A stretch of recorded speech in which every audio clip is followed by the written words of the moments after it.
Folks, Black Star Network is here. Hold no punches. I'm real revolutionary right now. Support this man, Black Media. He makes sure that our stories are told. Thank you for being the voice of Black America, Roland. Stay black. I love y'all. All momentum we have now, we have to keep this going. The video looks phenomenal. See, there's a difference between Black Star Network and Black-owned media and something like CNN. You can't be Black-owned media and be scared. It's time to be smart. Bring your eyeballs home. You dig?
Today is Friday, September 13th, 2024. Coming up on Roland Martin Unfiltered, streaming live on the Black Star Network. Haitian families in Springfield, Ohio, fear for their lives after false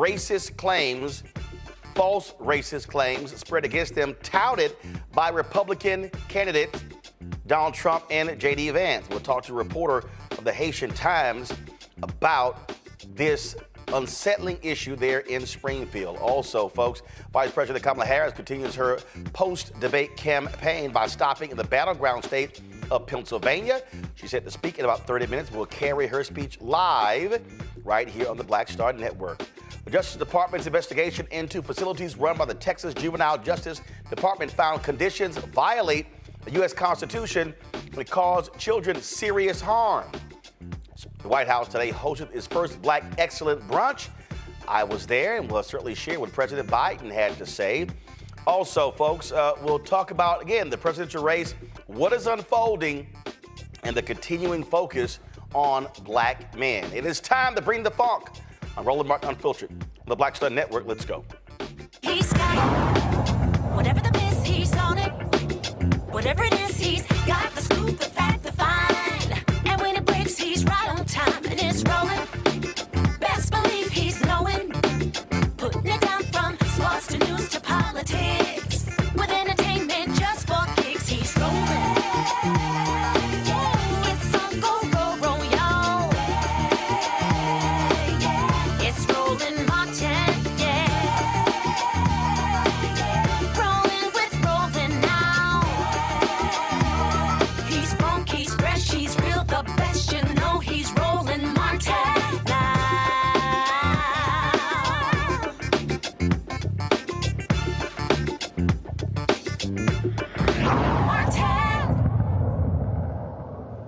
Folks, since the lie first surfaced about Haitian immigrants killing pets in Springfield, Ohio, some Haitian families have kept their children home from school for their safety. The lie is putting hardworking, innocent people in harm's way. In Springfield, officials there have made it very clear that these accusations are vicious lies. In response to recent rumors alleging criminal activity by the immigrant population in our city, we wish to clarify that there have been no credible reports or specific claims of pets being harmed, injured, or abused by individuals within the immigrant community. Additionally, there have been no verified instances of immigrants engaging in illegal activities such as squatting or littering in front of residents' homes. Furthermore, no reports have been made regarding members of the immigrant community deliberately disrupting traffic. Thank you. Now, today, 2 schools had to be evacuated as a result of threats made there as well. Folks, this is shameful, what is going on there. Haitian Americans across the country have been up in arms. There was a big news conference yesterday in New York City. Today, when we were at the White House, Karine Jean-Pierre, of course, who is Haitian American, talked about her proud heritage. And also, we're going to show for you what President Biden had to say about the attacks on Haitians as well. Joining me right now is Makovi Neal. She is the special projects editor at the Haitian Times. All right, Ms. Neal, so glad to have you here. So this is the thing that is unbelievable. We are watching in real time Republican candidates, Senator J.D. Vance. Oh, I'm getting phone calls from my constituents. as if these Haitian immigrants are not his constituents.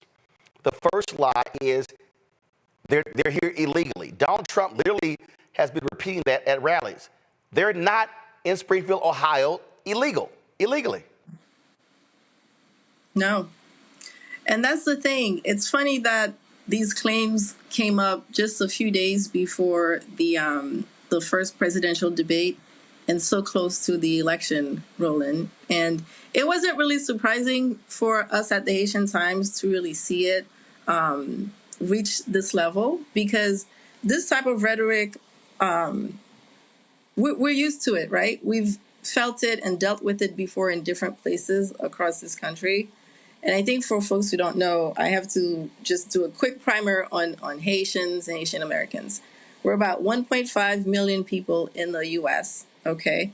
And we've been in the U.S. settling here for the past 50, 60 years. In the past few years, after the assassination of Jvon McGee, the exodus of Haitians from Latin America, we've had people land here under temporary protected status, okay, through the family reunification program and now the Biden humanitarian parole program to come here legally. So, that's the first lie, as you said. And a lot of towns like Springfield, they've wanted and needed a lot of our recent immigrants, not just Haitians, but people from all over the place. And so when you see cities like Springfield getting a boost from all this migrant labor and people are starting to see the effects of it, others are going to be mad. And so when you have MAGA, you have people online spewing whatever they can spew, it's natural for them to take that and try to continue to use it to distract us, right, from the election and to divide us. Unfortunately, it has real consequences, like the bum scares, the schools shutting down, and people literally feeling like they can't go to Walmart without having to deal with some sort of attack, right?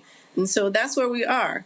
Unfortunately, this is not unique to Springfield, Ohio. It might be getting coverage more than anywhere else, but this is not a unique situation. This type of thing has been happening all over the country in towns that are seeing more immigrants, more Black immigrants, right, come in without the proper resources to help them settle in here. Listen, I wrote an entire book called White Fear, How the Browning of America is Making White Folks Lose Their Minds. And that's exactly what's happening right now. White folks in Ohio, they're losing their minds. And so what you have is these white people who, in their mind, you hear it. We got housing issues. They're taking our jobs. They're taking our housing. First of all, Springfield, Ohio, you were dying. Yes. You were literally dying. Your tax base was dying. Jobs were lost. You had a housing crisis because you didn't have folks living there. And so Haitian immigrants looking for opportunity, all of a sudden, they come there. You have business owners who are saying, thank God folks arrived. And exactly. So now all of a sudden, and they're paying taxes. They're paying sales tax. They're buying goods and services. They're doing all of those different things. That is the reality. Mm-hmm. Mm-hmm. Yeah, and so it's really funny because we're actually headed to Ohio to have what we call community conversations with our communities, because there are so many new nascent Haitian communities popping up all over these heartland towns like Springfield, right? People are bypassing New York, Miami, Boston, our traditional enclaves, and going straight to places like Indiana, Springfield, and rural areas outside of Detroit and Michigan. And part of that, we got to say this here, one second. Part of that is because of the policies of President Biden, Vice President Harris, how manufacturing has been rebounding. And so those places, they're like, we're looking for workers. We're looking for people who can do the job. And so whether they're Haitian immigrants, whether they're Venezuelans, whether they are Mexican, whether they're from other countries, they're going where the opportunities are. And also cost of living is lower, and the ability to be able to get a job and work. That's what's going on. Mm-hmm. That's exactly what's going on. I mean, to your point about Springfield dying, I mean, we've seen the numbers. I've looked at the charts from BLS, the Bureau of Labor Statistics, every metric you could think of is just on the upswing from 4 years ago, and even more so compared to 10 years ago, as far as employment, how different industries are faring in there. So it's just really interesting that a lot of this rhetoric, right, the fake claims, the racist claims that we won't repeat, they have been swirling around online for a long time, right? And so I think this is where we have to recognize and do more work within our community when it comes to the impact of digital media, of virtual spaces where we're spreading these lies, right? These have been swirling around for a very long time. The bullying, the cyber bullying, the harassment, all of it, right? And because so many people picked it up, it ended up in J.D. Vance's mouth and then up on the debate stage, right? And unfortunately for some of us, we took that and amplified it further. So we have to be mindful about the fact that this is a strategy the right-wing Republicans have said, has been useful for them with things like DEI and critical race theory, right? And other progressive type of efforts where it starts out being attacked or some crazy rumor shows up somewhere on 4chan and it gets enough play and steamrolls online that it ends up on Truth Social and whatnot. And so I think we need to do a better job with our own communities about how to respond when we do hear and see things like this, right? So we can stop the letting these things just spread like wildfire and spreading the rumors, even if it's to express outrage and all of that, right? It would really be helpful to see our communities, our leaders pay more attention and advocate for something specific, right? In terms of action to help states, cities, municipalities, different local governments actually respond to the influx that they're getting. We know these people are coming. The manufacturing sectors, all of these employers said they wanted these people to come. So it shouldn't be a surprise to cities or be left up only to the cities to deal with these influxes. There should be a more comprehensive way to respond to immigration so that it's not just an issue of, okay, we're at the border, who comes in or out, who gets to come in, who has to stay. But once that person comes in, what is that experience going to look like for their neighbor, the teachers at the school, and vice versa, right? If we don't do that work to help people settle in and integrate, we're always going to have these issues. Well, look, certainly let us know when those community conversations will be taking place. We appreciate you joining us. Thank you so much. All right, folks. This is what that idiot Donald Trump had to say today. And if you want to see stupid, listen to this. No, I will. Maybe Springfield, maybe Aurora, maybe both. We'll go there. I can say this. We will do large deportations from Springfield, Ohio. Large deportations. We're going to get these people out. We're bringing them back to Venezuela. You know, he told Biden he's not accepting anybody back. They moved all their criminals, not all of them, but the rest are moving in now. First of all, how are you going to move Haitian immigrants to Venezuela? Again, that just shows how stupid these folks are. Singer John Legend weighed in on this. He's a native of Springfield, Ohio, and dropped this video on yesterday. Hello, everyone. My name is John Legend, and I was born as John R. Stevens from a place called Springfield, Ohio. Oh, Springfield, Ohio. You may have heard of Springfield, Ohio this week. In fact, if you watched the debate, we were discussed by our presidential candidates, including a very special, interesting man named Donald J. Trump. Now, Springfield has had a large influx of Haitian immigrants who have come to our city.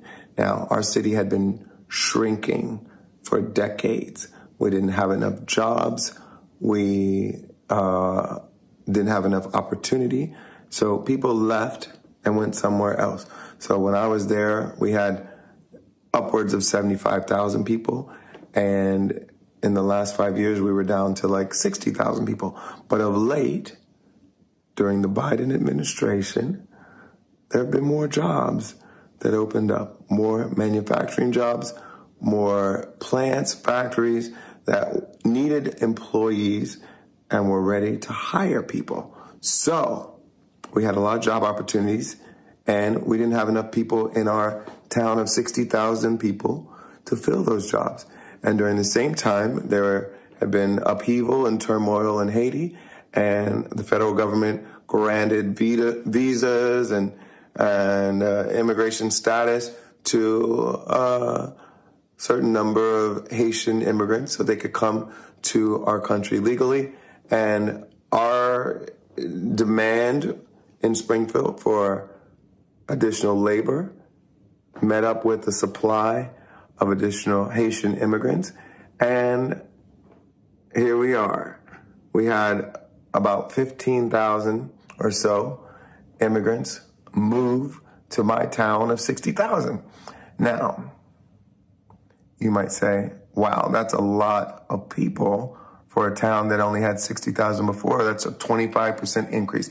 That is correct. So you might imagine there are some challenges with, integrating a new population, new language, new culture, new dietary preferences, all kinds of reasons why there might be growing pains, making sure there are enough services to accommodate the new larger population that might need bilingual service providers, et cetera, et cetera. So there are plenty of reasons why this might be a challenge for my hometown. But the bottom line is these people came to Springfield because there were jobs for them and they were willing to work. And they wanted to live the American dream, just like your German ancestors, your Irish ancestors, your Italian ancestors, your Jewish ancestors, your Jamaican ancestors, your Polish ancestors, all these ancestors who have moved to this country, maybe not speaking the language that everyone else spoke, maybe not eating the same foods, maybe having to adjust, maybe having to integrate, but all coming because they saw opportunity for themselves and their families in the American dream, and they came here to do that. Some facts about immigrants. They usually do very well here. They are hardworking, they're ambitious, they commit less crime than native-born Americans, and they will assimilate and integrate in time, but it takes time. So I think all of us need to have the same kind of grace that we would want our ancestors to have when they moved here with our Haitian brothers and sisters who move here too. And nobody's eating cats. Nobody's eating dogs. We all just want to live and flourish and raise our families in a healthy and safe environment. How about we love one another? I grew up in the Christian tradition. We said to love our neighbor as we love ourselves and treat strangers as though they might be Christ. So, how about we adopt that ethos when we talk about immigrants moving to our communities and don't spread hateful, xenophobic, racist lies about them. John R. Stevens from Springfield, signing off.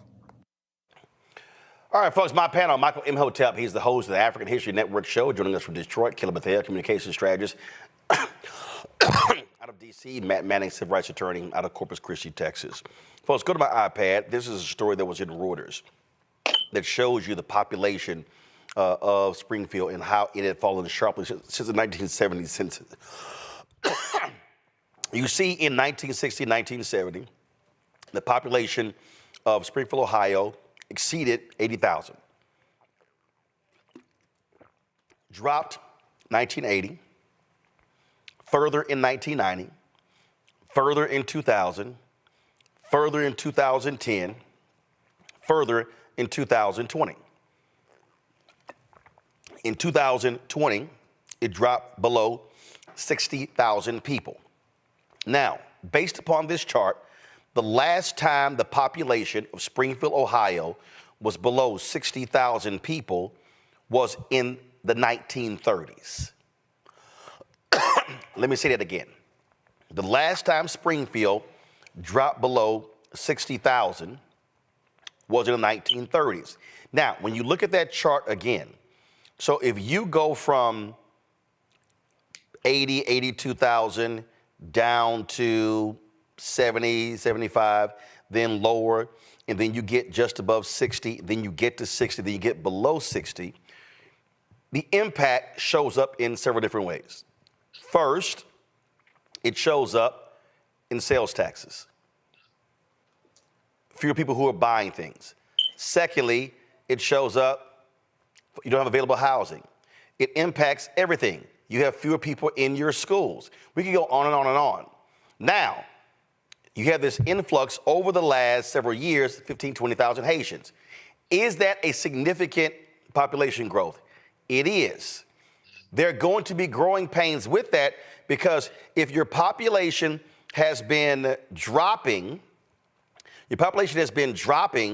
for that period, you now have to recalibrate as a city to deal with that influx, and so you're going to actually have that. I dare say, Michael, the real issue among these white folks, what's scaring them is, 15, 20,000 Haitians, what happens if they become voters? They now become a voting bloc. They now can then have political power, which means economic power. And so what you have is you have these white folks trying to hold on to their old white town that's dying. As we keep saying, the average white death rate in America in about 15 states is higher than the average white birth rate. And so what they're saying is we would rather go down to 50, 40, 30, 20 than to have these black folks come into our city and save our asses. Yeah, Roland, this is a multi-pronged problem here. And I was following this racist conspiracy, even before the debate, because J.D. Vance was spewing it previously before the debate. The Haitians and their numerous articles on this is a good one from CNN.com, Fear and Frustration in Ohio City as Political Debate Seizes on Growing Haitian Population. And it talks about how these Haitians who are there legally, because of temporary protective status, those Haitians that are there legally in Springfield, Ohio, how they have rejuvenated the city. And they also talk about how many of the Haitians are highly educated as well. So one of the things now, this whole thing is not unusual for Donald Trump because in January 2018, remember Donald Trump called immigrants from Haiti, El Salvador, and African countries S-hole countries. And he said, why can't we have more immigrants from places like Norway, meaning European countries? So this coming from Donald Trump spewing this is not surprising. He's done this before. America owes a debt to Haiti. One of the reasons why you had the Louisiana Purchase of 1803, which doubled the territory of the U.S., is because of the Haitian Revolution.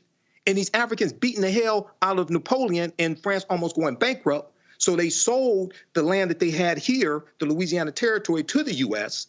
And this is how you get this is how you double the territory of the United States. So this is another racist lie. This is in the vein of Donald Trump and MAGA. This is another example why these people have to be defeated, period. Hopefully, nobody ends up physically harmed because of these lies. What we're seeing here, Kelly, again, are folks who don't want to confront the reality of dying, largely white, Midwestern America. And again, what these white folks are yelling and screaming, we're not racist, we're losing our culture. I remember the Wall Street Journal had an article in the last election, and these white folks in Iowa, same way, because of Latino immigrants coming in. And we're losing our culture.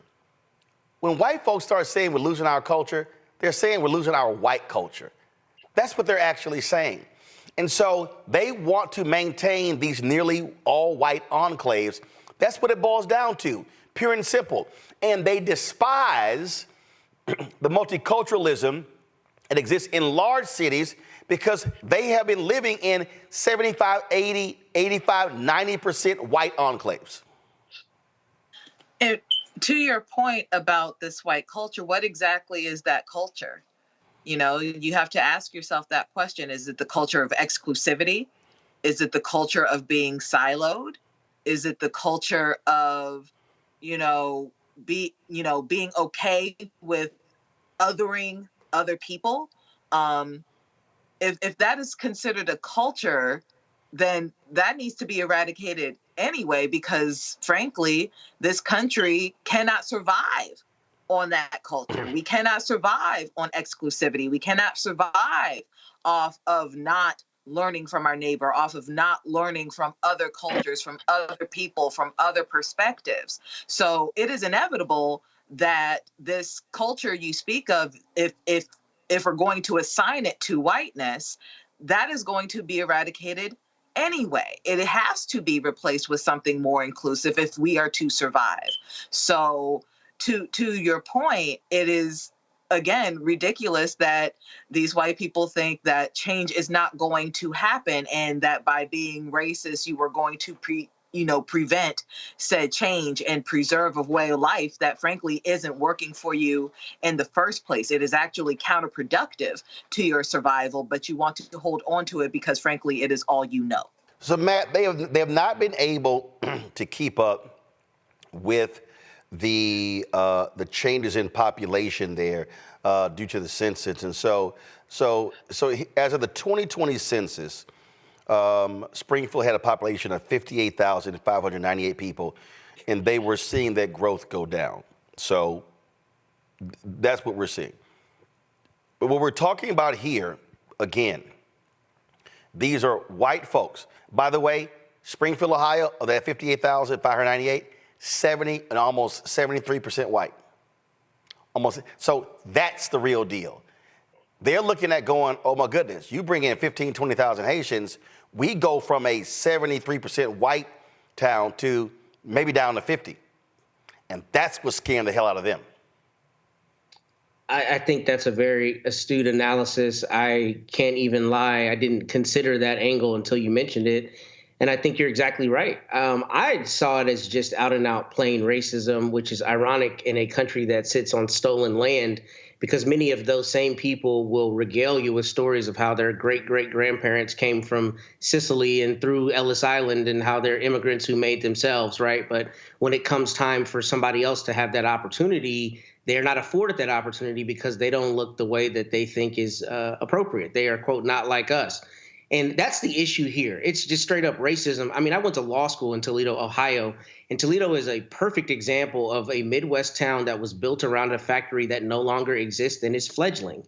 And cities like Springfield already have these issues. So to act as though there's not a benefit to a boom to the tax base and to the labor base with people coming in, it's just economically dishonest. And on top of that, I mean, we do have to concede that there are surely going to be, as you said earlier, growing pains as it relates to the school system and social services systems that are just not necessarily built in the short term to provide benefits and other things immediately with an influx of people. However, there's an overall aggregate benefit. So if you look at it from an economic standpoint, you would think this would be a beneficial thing. But none of that matters if your problem is the people who are coming in don't look like you. You don't give them the same level of humanity you might people from Nordic countries.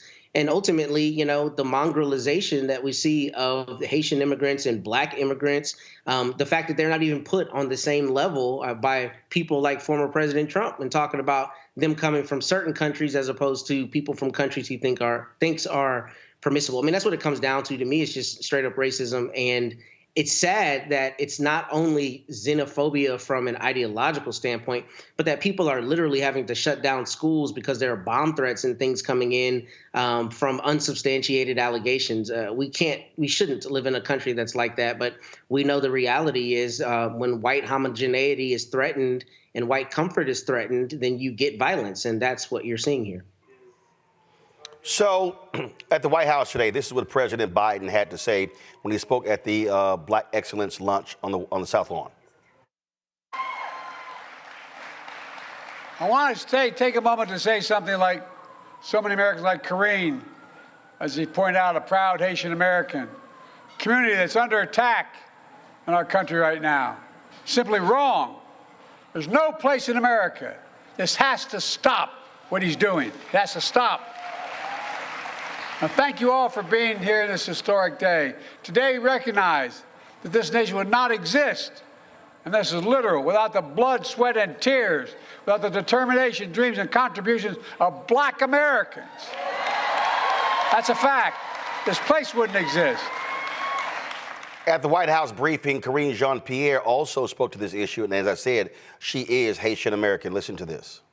But do you take this personally when the community is a target of attack as it is at the moment in Springfield? I take it personally when any community, any vulnerable community is attacked.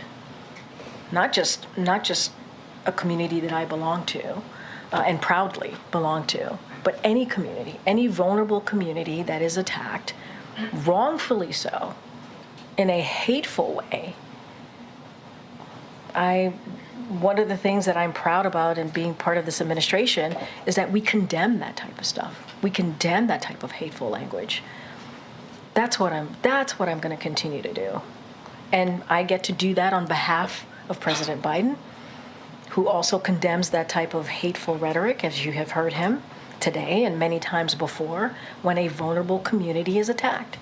That's not what national leaders should be. Political leaders should not be attacking vulnerable communities. Folks, we're going to break into that. Vice President Kamala Harris is right now speaking in Wilkes-Barre, Pennsylvania. Let's go live there. Criminalize healthcare providers, to punish women. Now more than 20 states have a Trump abortion ban. Many with no exceptions for rape and incest, which is immoral. To tell a survivor of a violation to their body that they don't have a right to make a decision about what happens to their body next? That's immoral. And let us agree, one does not have to abandon their faith or deeply held beliefs to agree the government should not be telling her what to do. Not the government.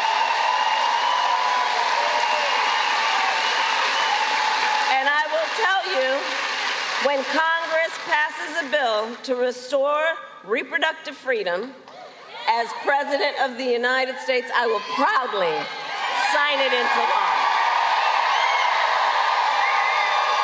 Proudly.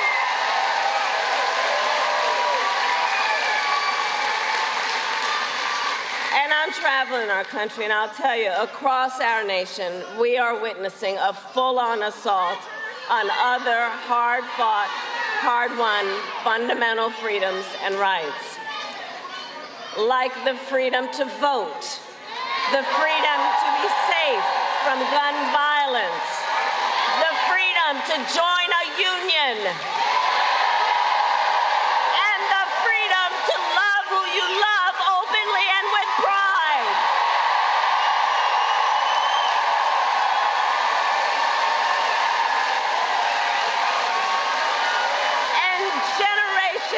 Let's remember who we are as Americans. Generations before us led the fight for freedom. And to the friends here, I say, the baton is now in our hands.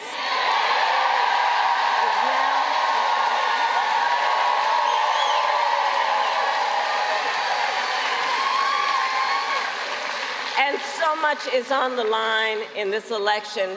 We all know and remember, this is not 2016 or 2020. The stakes are even higher than they were then. Because 2 months ago, the United States Supreme Court essentially told the former president that he will effectively be immune no matter what he does if he gets back into the White House. Imagine Donald Trump with no guardrails. Imagine what that might mean. Right. He who has vowed if reelected he would be a dictator on day one. He who called for the, quote, termination of the Constitution of the United States. And let us be clear, someone who suggests we should terminate the Constitution of the United States of America should never again stand behind the seal of the President of the United States. Never again.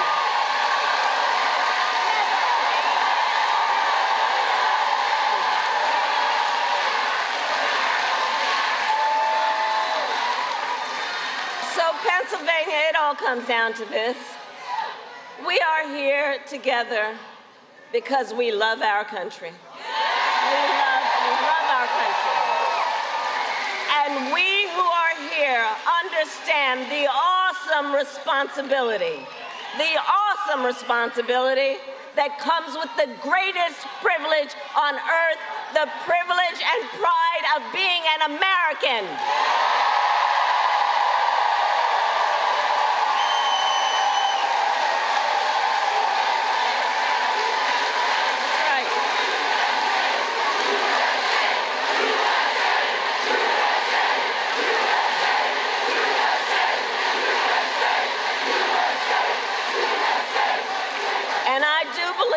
It is the highest form of patriotism to fight for the ideals of our country and to fight to realize the promise of America. So, Pennsylvania, 53 days until Election Day. And we know ours will be a tight race until the very end. We are the underdog. We are the underdog. Let's remember that and know that. When we know how they play, we know how they play. We are the underdog, and we have some very hard work ahead of us. But here's the thing. We like hard work. Hard work is good work. And with your help, we will win. We will win. Pennsylvania, today I ask you, are you ready to make your voices heard? Do we believe in freedom? Do we believe in opportunity? Do we believe in the promise of America?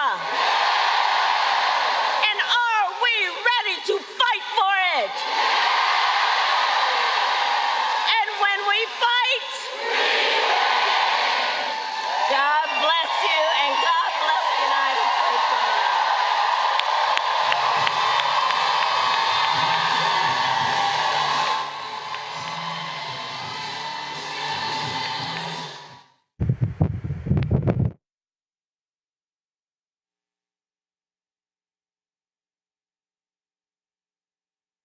Talk over it. Folks, that was Vice President Kamala Harris just finishing her speech there in Wilkes-Barre, Pennsylvania, a jam-packed audience. Yesterday, she had two speeches that took place in, I tell you, they drive me crazy when they cut the feed that fast. It's just me. All right, she was in Charlotte and Greensboro on yesterday. Really out there hitting the road in a very aggressive way. You're seeing that. Again, Pennsylvania, critical state. North Carolina, they're seeing the polling data there as a critical state as well. I'm gonna go back to our panel real quick before I got to go to a break and go to our next guest. The thing here, what they are seeing, Kelly, Governor Roy Cooper of North Carolina, he said she has an excellent chance of winning North Carolina because of how the data is shifting. Also, that governor's race, Josh Stein, he's up some 12, 14 points against Mark Robinson. And they really believe that Mark Robinson, the crazy, demented black Republican who is so anti-abortion, they think that he is going to play, him being on the ballot will play a huge role in driving people out to also vote for her to beat Donald Trump. Again, with North Carolina being in play is a really big deal. I did some work down there a couple years ago during the 2022 election cycle, and I noticed and truly felt exactly how purple that state is. It is not they should not take for granted the Republican vote, because it really is split down the middle in so many of the micro jurisdictions being, their voting districts as well. I really, truly think that Vice President Harris has a shot. If we galvanize, organize, get people to the polls, she gets her message out there as clearly and as succinctly as possible with the time allotted before November 5th, I truly think she has a shot.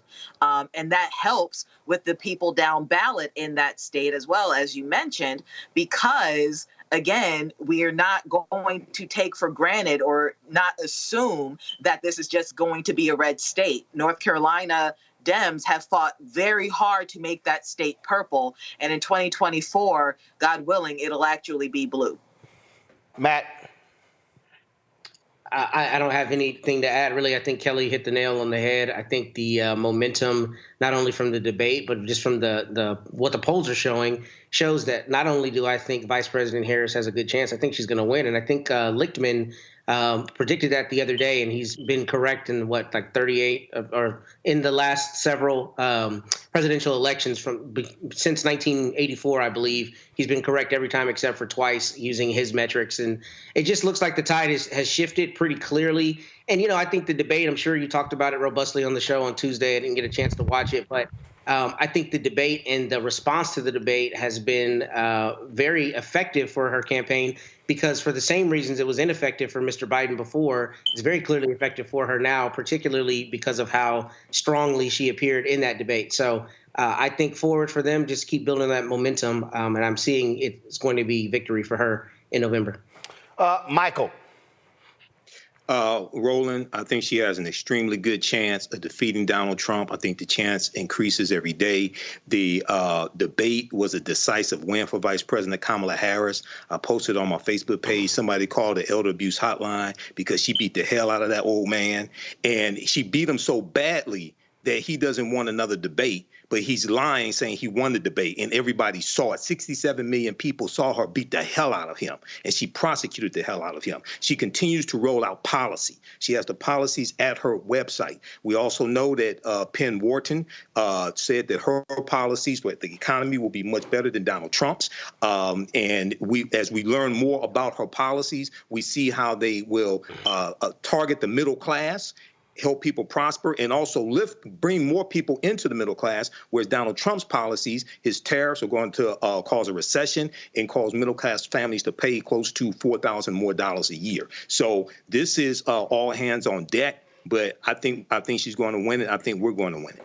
All right, got to go to a break. We come back. More on Roland Martin Unfiltered on the Black Star Network. Lots to talk about as we continue to break down what's happening in politics. Also, a juvenile detention center in Texas violating the Constitution, according to the Department of Justice. We'll talk about that as well. You're watching Roland Martin Unfiltered. Back in a moment. He told us who he was. Should abortion be punished? There has to be some form of punishment. Then he showed us. For 54 years, they were trying to get Roe v. Wade terminated, and I did it, and I'm proud to have done it.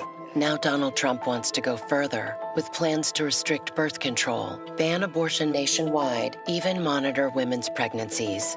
We know who Donald Trump is. He'll take control. We'll pay the price. I'm Kamala Harris, and I approve this message. IVF is a miracle for us because it allowed us to have our family. After having my daughter, I wanted more children, but my embryo transfer was canceled 8 days before the procedure. Donald Trump overturning Roe v. Wade stopped us from growing the family that we wanted. I don't want politicians telling me how or when I can have a baby. We need a president that will protect our rights, and that's Kamala Harris. I'm Kamala Harris, and I approve this message. Millionaire who has not stopped whining about his problems. Oh, she had a big crowd. Oh, the crowd. This weird obsession with crowd sizes. It just goes on and on and on.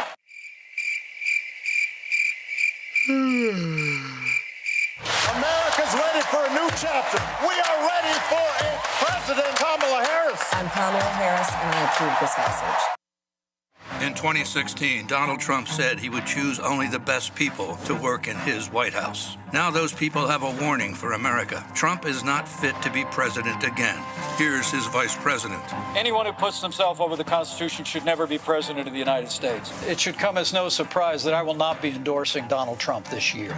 His defense secretary. Do you think Trump can be trusted with the nation's secrets ever again? No. I mean, it's just irresponsible action that places our service members at risk, places our nation's security at risk. His national security advisor. Donald Trump will cause a lot of damage. The only thing he cares about is Donald Trump. And the nation's highest-ranking military officer. We don't take an oath to a king or a queen or to a tyrant or a dictator.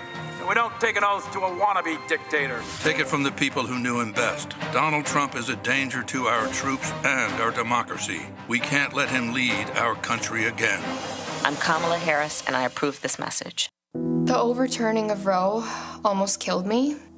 I had a blood clot in my uterus that caused my labor to have to be induced because of the overturn of Roe v. Wade. I wasn't able to get life-saving treatment sooner. I almost died. And that's because of the decision that Donald Trump made. I was able to get Roe v. Wade terminated, and I'm proud to have done it. The doctors and nurses were afraid that if they treated me in the incorrect way, that they would be prosecuted for that. And that's appalling. Donald Trump says that women should be punished. Do you believe in punishment for abortion? There has to be some form of punishment. For the woman? Yeah. I believe that women should have reproductive freedom to make the choices about their own bodies. 4 more years of Donald Trump means that women's rights will continue to be taken away one by one by one by one. This has to stop because women are dying. I'm Kamala Harris, and I approve this message. Hi, everybody. I'm Kim Coles. Hey, I'm Donnie Simpson. The overturning of Roe almost killed me. I had a blood clot in my uterus. Yo, it's your man Dion Cole from Blackish, and you watch Roland Martin, Unfiltered.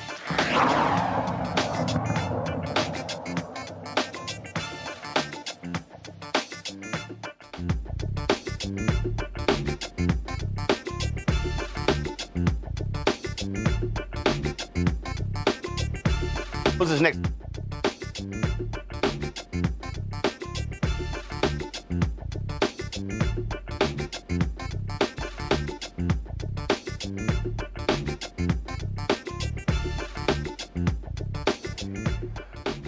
Folks, a group of black Texas clergy who brought to light allegations of mistreatment at the Dallas Juvenile Department says they want to play a role in the changes after a state report confirmed many of the concerns about what was going on at the Henry Wade Juvenile Justice Center. The report found that personnel unjustly used a special needs unit, secluding children in cells for up to 5 days, frequently confined juvenile residents inside of their cells, and the staff falsified records and observation reports. The Dallas Black clergy is now calling for an independent review, more accountability, and community input in the search for the new executive director. In addition to that, the Department of Justice has also been looking into what's happening in Texas as well. Joining us now is one of the Dallas Black clergy's founding members, Reverend Dr. Michael W. Waters. Glad to have you here.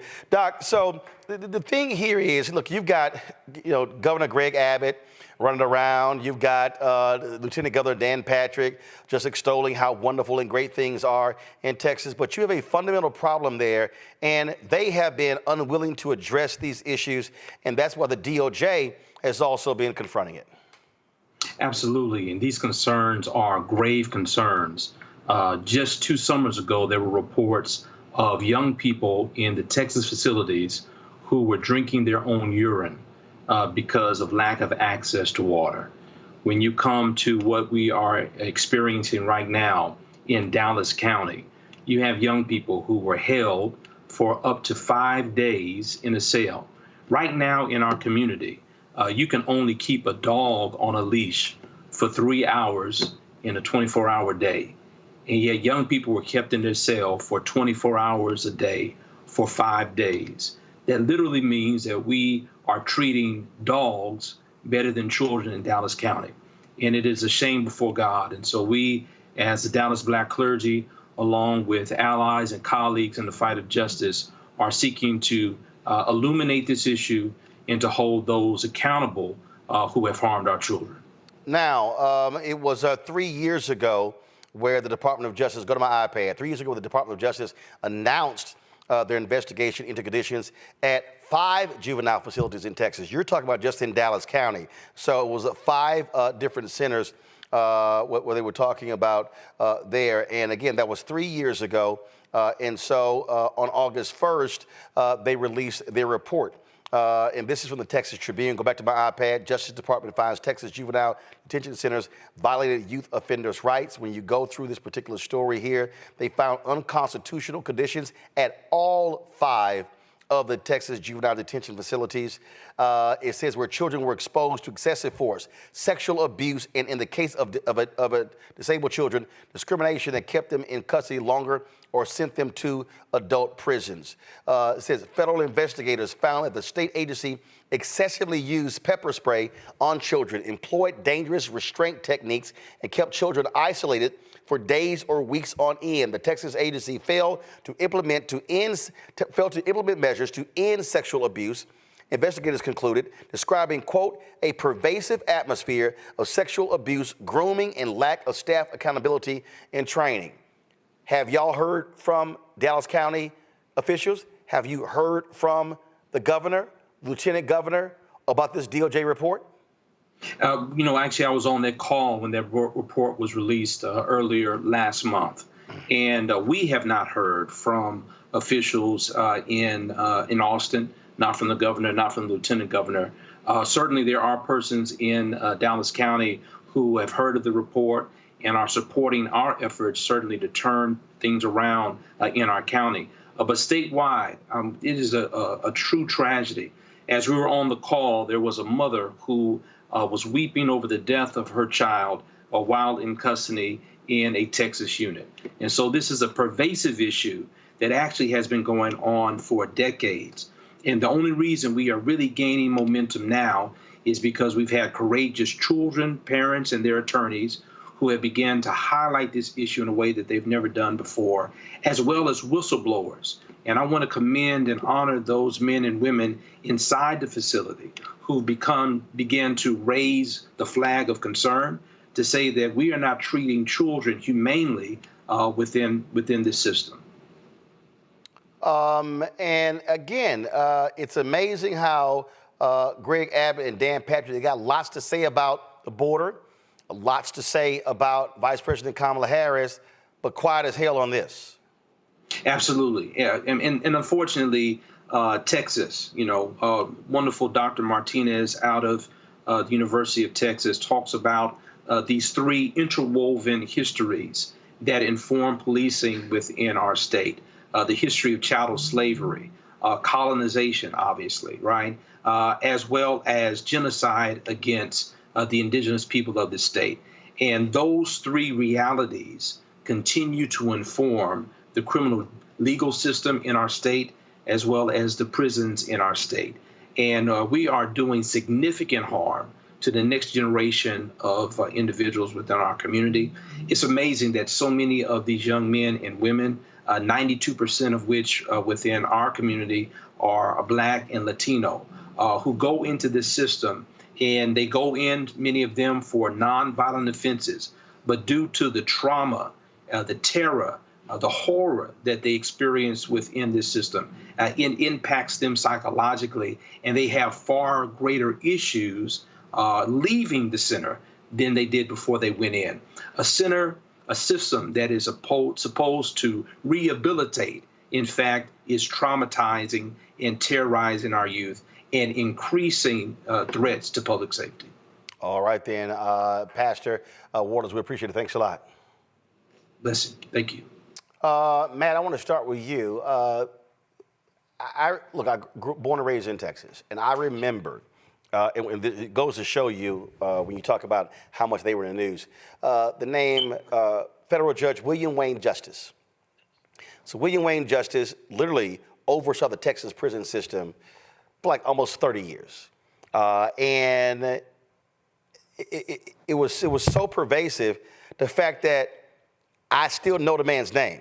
not many of us know federal judges outside of, let's say, Supreme Court justices. But it was always in the news that that man's name is locked into my head because he oversaw the Texas prison system. They built new prisons there with no air conditioning. You literally have Republicans in Texas who are so shameful and despicable.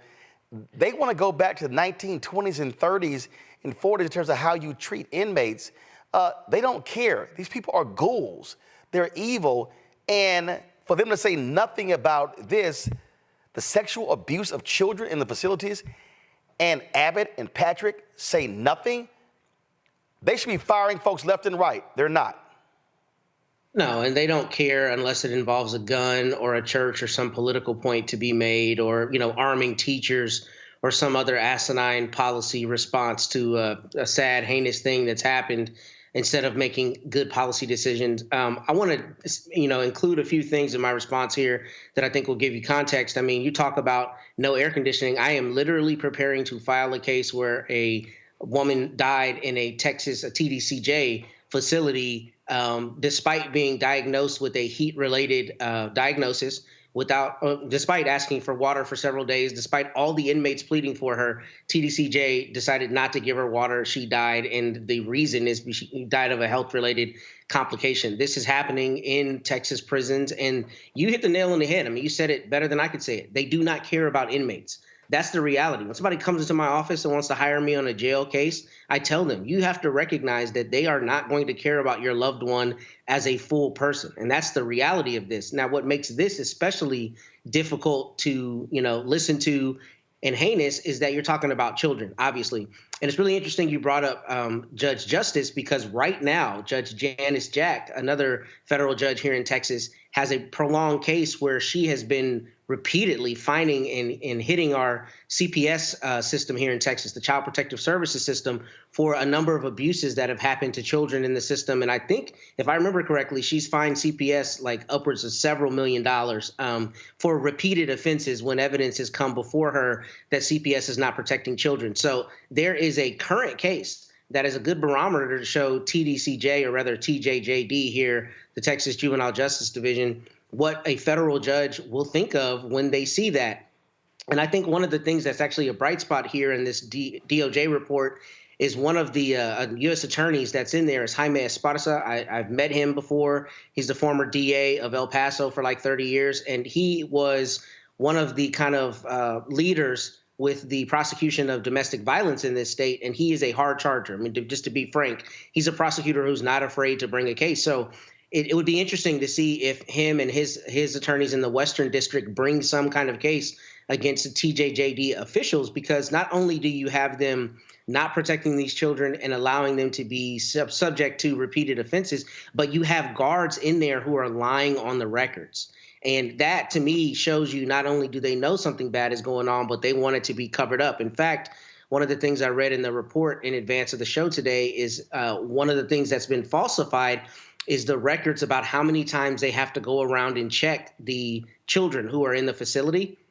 And that's a very common issue in prison litigation, where people are not getting medication or not getting medical treatment because the guards are not doing the rounds that they need to do. So if you have guards who are actively lying on records about how many times they went to see children, that can not only have a measurable effect on medical issues, but can also have a measurable effect on other violence issues, including sexual abuse and other things. So I'm hoping that this transitions from a report to actual litigation. And I'm hoping that, I'm not going to hold out hope that Abbott and Patrick are going to do anything beyond spout political lies. But I'm hoping that some attorneys bring cases to make sure TJJD is held accountable. But the sad thing in this case is the way our state Tort Claims Act works is the maximum anybody could get in these cases is $250,000. So even that, the game is rigged, because no matter how heinous it is, the state has a law that does not allow people to be compensated beyond a certain point. But the bigger issue is we need to make sure that this is litigated robustly in the courts, because these are children. And the way that we protect children in an incarceral context is much different. It should be much different than the way adults are protected. But adults need to get a basic level of humanity that they are not also getting in our Texas prisons. All right, then. Hold tight 1 second, folks. Going to a break. We come back. We're going to talk about this mysterious case of a black man found at the base of a tree in North Carolina. Reverend William Barber is calling for a full-scale investigation. We'll also talk about the end of the first week in the federal trial. Three of the former cops who brutally murdered Tyree Nichols. You're watching Roland Martin Unfiltered on the Black Star Network. Don't forget to support the work that we do. Join the Bring the Funk fan club, folks. Of course, so you're going to check a money order to P.O. Box 57196, Washington, D.C. 20037 7-0196. You also, of course, PayPal, R. Martin Unfiltered. Venmo is RM Unfiltered. Zelle, Roland at RolandSMartin.com. Roland at RolandMartinUnfiltered.com. Remember, we told you Cash App for some reason. We don't know what the hell they're doing. But they're literally capping daily, weekly, and monthly transactions. And so we normally have, of course, our Cash App is normally a $ RM Unfiltered. But we have two others that we've added. And so this is our normal one, Cash App, $ RM Unfiltered. Then, of course, we have a $ Uncle Roro Martin. You got that one as well. And then we have the Black Star Network, $ BLK, STARNETWORK. And so use one of those three. We are trying to get it sorted. Trust me, after I posted my video complaining about them, they did reach out to me. No surprise. So we'll see what happens next. And so we'll keep you abreast. So use the QR code for each one of those or just go right to it. And to please support the show. Of course, our goal is to get 20,000 of our fans contributing on average $50 each to raise at least annually $1 million to continue the work that we do. And so please support us any way you can. I'll be right back. He told us who he was. Should abortion be punished? There has to be some form of punishment. Then he showed us. For 54 years, they were trying to get Roe v. Wade terminated, and I did it, and I'm proud to have done it. Now Donald Trump wants to go further with plans to restrict birth control, ban abortion nationwide, even monitor women's pregnancies. We know who Donald Trump is. He'll take control. We'll pay the price. I'm Kamala Harris, and I approve this message. IVF is a miracle for us because it allowed us to have our family. After having my daughter, I wanted more children, but my embryo transfer was canceled 8 days before the procedure. Donald Trump overturning Roe v. Wade stopped us from growing the family that we wanted. I don't want politicians telling me how or when I can have a baby. We need a president that will protect our rights, and that's Kamala Harris. I'm Kamala Harris, and I approve this message. Here's a 78-year-old billionaire who has not stopped whining about his problems. Oh, she had a big crowd. Oh, the crowd. This weird obsession with crowd sizes. It just goes on and on and on.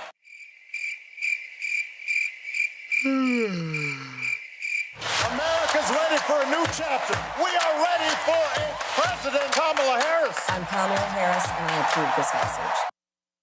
In 2016, Donald Trump said he would choose only the best people to work in his White House. Now those people have a warning for America. Trump is not fit to be president again. Here's his vice president. Anyone who puts himself over the Constitution should never be president of the United States. It should come as no surprise that I will not be endorsing Donald Trump this year. His defense secretary. Do you think Trump can be trusted with the nation's secrets ever again? No. I mean, it's just irresponsible action that places our service members at risk, places our nation's security at risk. His national security advisor. Donald Trump will cause a lot of damage. The only thing he cares about is Donald Trump. And the nation's highest-ranking military officer. We don't take an oath to a king or a queen or a tyrant or a dictator. We don't take an oath to a wannabe dictator. Take it from the people who knew him best. Donald Trump is a danger to our troops and our democracy. We can't let him lead our country again. I'm Kamala Harris, and I approve this message. The overturning of Roe almost killed me. I had a blood clot in my uterus that caused my labor to have to be induced because of the overturn of Roe v. Wade. I wasn't able to get life-saving treatment sooner. I almost died. And that's because of the decision that Donald Trump made. I was able to get Roe v. Wade terminated, and I'm proud to have done it. The doctors and nurses were afraid that if they treated me in the incorrect way, that they would be prosecuted for that. And that's appalling. Donald Trump says that women should be punished. Do you believe in punishment for abortion? There has to be some form of punishment. For the woman? Yeah. I believe that women should have reproductive freedom to make the choices about their own bodies. 4 more years of Donald Trump means that women's rights will continue to be taken away one by one by one by one. This has to stop because women are dying. I'm Kamala Harris, and I approve this message. Boy, Earthquake. And you're tuned in to Roland Martin, Unfiltered.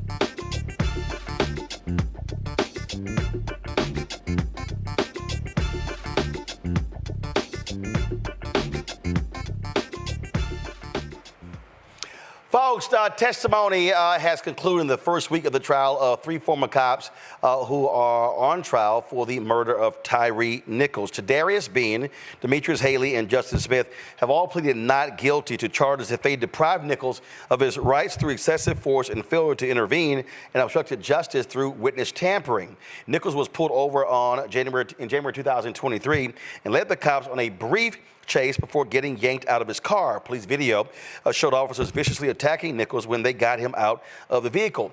Today, the families of Tyre Nichols, Sonia Massey, and Breonna Taylor joined the attorney Ben Crump here at the Congressional Black Caucus addressing the issue of systemic police reform in this country. Crump expressed extreme disappointment for what he said was a lack of substantial changes despite numerous instances of police brutality across the country. Tragically, since George Floyd died, we really thought we were at a turning point, that we were going to get systematic police reform in America that had eluded us for decades. We hadn't had systematic police reform in the United States of America since Lyndon Baines Johnson Great Society legislation in the 1960s. We thought after Rodney King was killed, Rodney King was brutalized in the 1980s in Los Angeles, we would get systematic police reform. It did not happen. We thought surely after Michael Brown and Ferguson, hands up, don't shoot, that we would get systematic police reform in America. It didn't happen. We thought certainly after George Floyd was tortured to death on video during a pandemic, and everybody saw it, Congressman Horsford, we thought we were going to get police reform in America. It didn't happen. And then after Tyre Nichols was brutally beaten by 5 police officers, we thought we would get systematic police reform. It didn't happen. And I can only fathom, had we got that reform, how many families up here, like Sonia Massey and others, would have been spared their loved one becoming another hashtag. It is an urgent call. An urgent call. How many more exhibits, America, do we have to give you before we say we have to have some reform on these officers? If we would have had the National Registry, Sonia Massey's family would not have lost her just because she was a black woman having a mental health crisis, because that officer who had been in 6 police departments in 4 years would not have been on the force, and he would not have had the ability with a gun and a badge to shoot Sonia Massey in her face after she said, "I rebuke you in the name of Jesus." Now, folks, this is another story which is absolutely crazy. So people were emailing this here.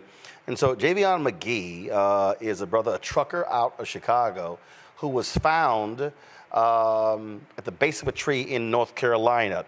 This video has gone viral, and so we want to play this video for you. Check this out. Hey y'all, I would have never thought I had to make this kind of post on my TikTok, but my family desperately needs your help. This is my little cousin, Jvon McGee. He's from Chicago, Illinois. He was 21 years old and would have been 22 in a few weeks. He was found hanging from a tree in Henderson, North Carolina yesterday. He drove trucks, so that was his reason for even being out there. The police officers are trying to say that he went to Walmart and purchased a rope and hung himself. We obviously don't believe that, and we are just asking for your help to push his story out there. This isn't covered on any local platforms. No news stations, radio, none of that. So we're trying to push it out there. We really need your help. The police officers in the coroner's office are giving us a hard time, not allowing his mom to identify the body. At one point, they told her she can't identify the body due to COVID. And then the next day, today, they told her the father has to give her permission for that, which he said that he would. She asked if they could send her pictures at least. They told her yes, and then turned around and told her, oh, I don't think that you want to see your son like that. Come on. Like, this is just very devastating for my family, and we really need to push this story out there. So if y'all could please repost this video, keep saying his name, Jvon McGee, hashtag justice for Jvon, and we are gonna fight for him, and we are standing behind my cousin 100%, and they're not getting away with this. So please, share this video. Thank you. Now, folks, just a few moments ago, Reverend Dr. William Barber sent me this statement here. He is calling for a thorough investigation into his death. The death of a young person is hard and painful enough, but in this circumstance, we must have truth and transparency. Hanging, whatever the cause, is not a form of death that can be easily dismissed, particularly here in the South, where it has been used as a weapon of terror against black families for generations. I join attorneys Daniels and Merritt, of course, as they seek transparency, truth, and justice for Jvon McGee and his family. We must and will find out what has happened. The family is represented by Harry Daniels, Lee Merritt, and also a North Carolina attorney, Jason Keefe. When you look at what Ben Crump talked about there, I'm going to go back to our panel here, and I'm going to start with you, Matt. When you look at what he talked about here, I mean, he's right. You continue to have these cases of police brutality. You have cases like this where the family is like, wait a minute, hold up. Like, is there a real investigation going on? And folks simply want answers. And unfortunately, we continue to have this sort of blatant disregard for the concerns and the feelings of these black families. And you got to ask yourself the question, do you see this happen with non-black folks? You don't. And I know that you're saying that is kind of the question that you extrapolate from that, but that's the truth. I feel like a lot of times you don't. You know, it's a difficult thing, especially in cases that are not straight ahead for the police.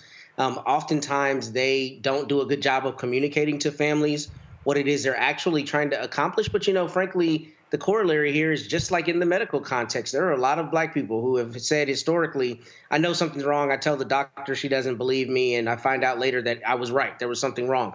The same is true with a lot of these cases. And sometimes the police, you know, in my experience as a prosecutor, a lot of times they get a very simple, myopic view on a case, and they will not go beyond that simple, myopic view. And when it relates to black people, particularly something like Jvon McGee, right? The family says, we know him. He is not the kind who would do this.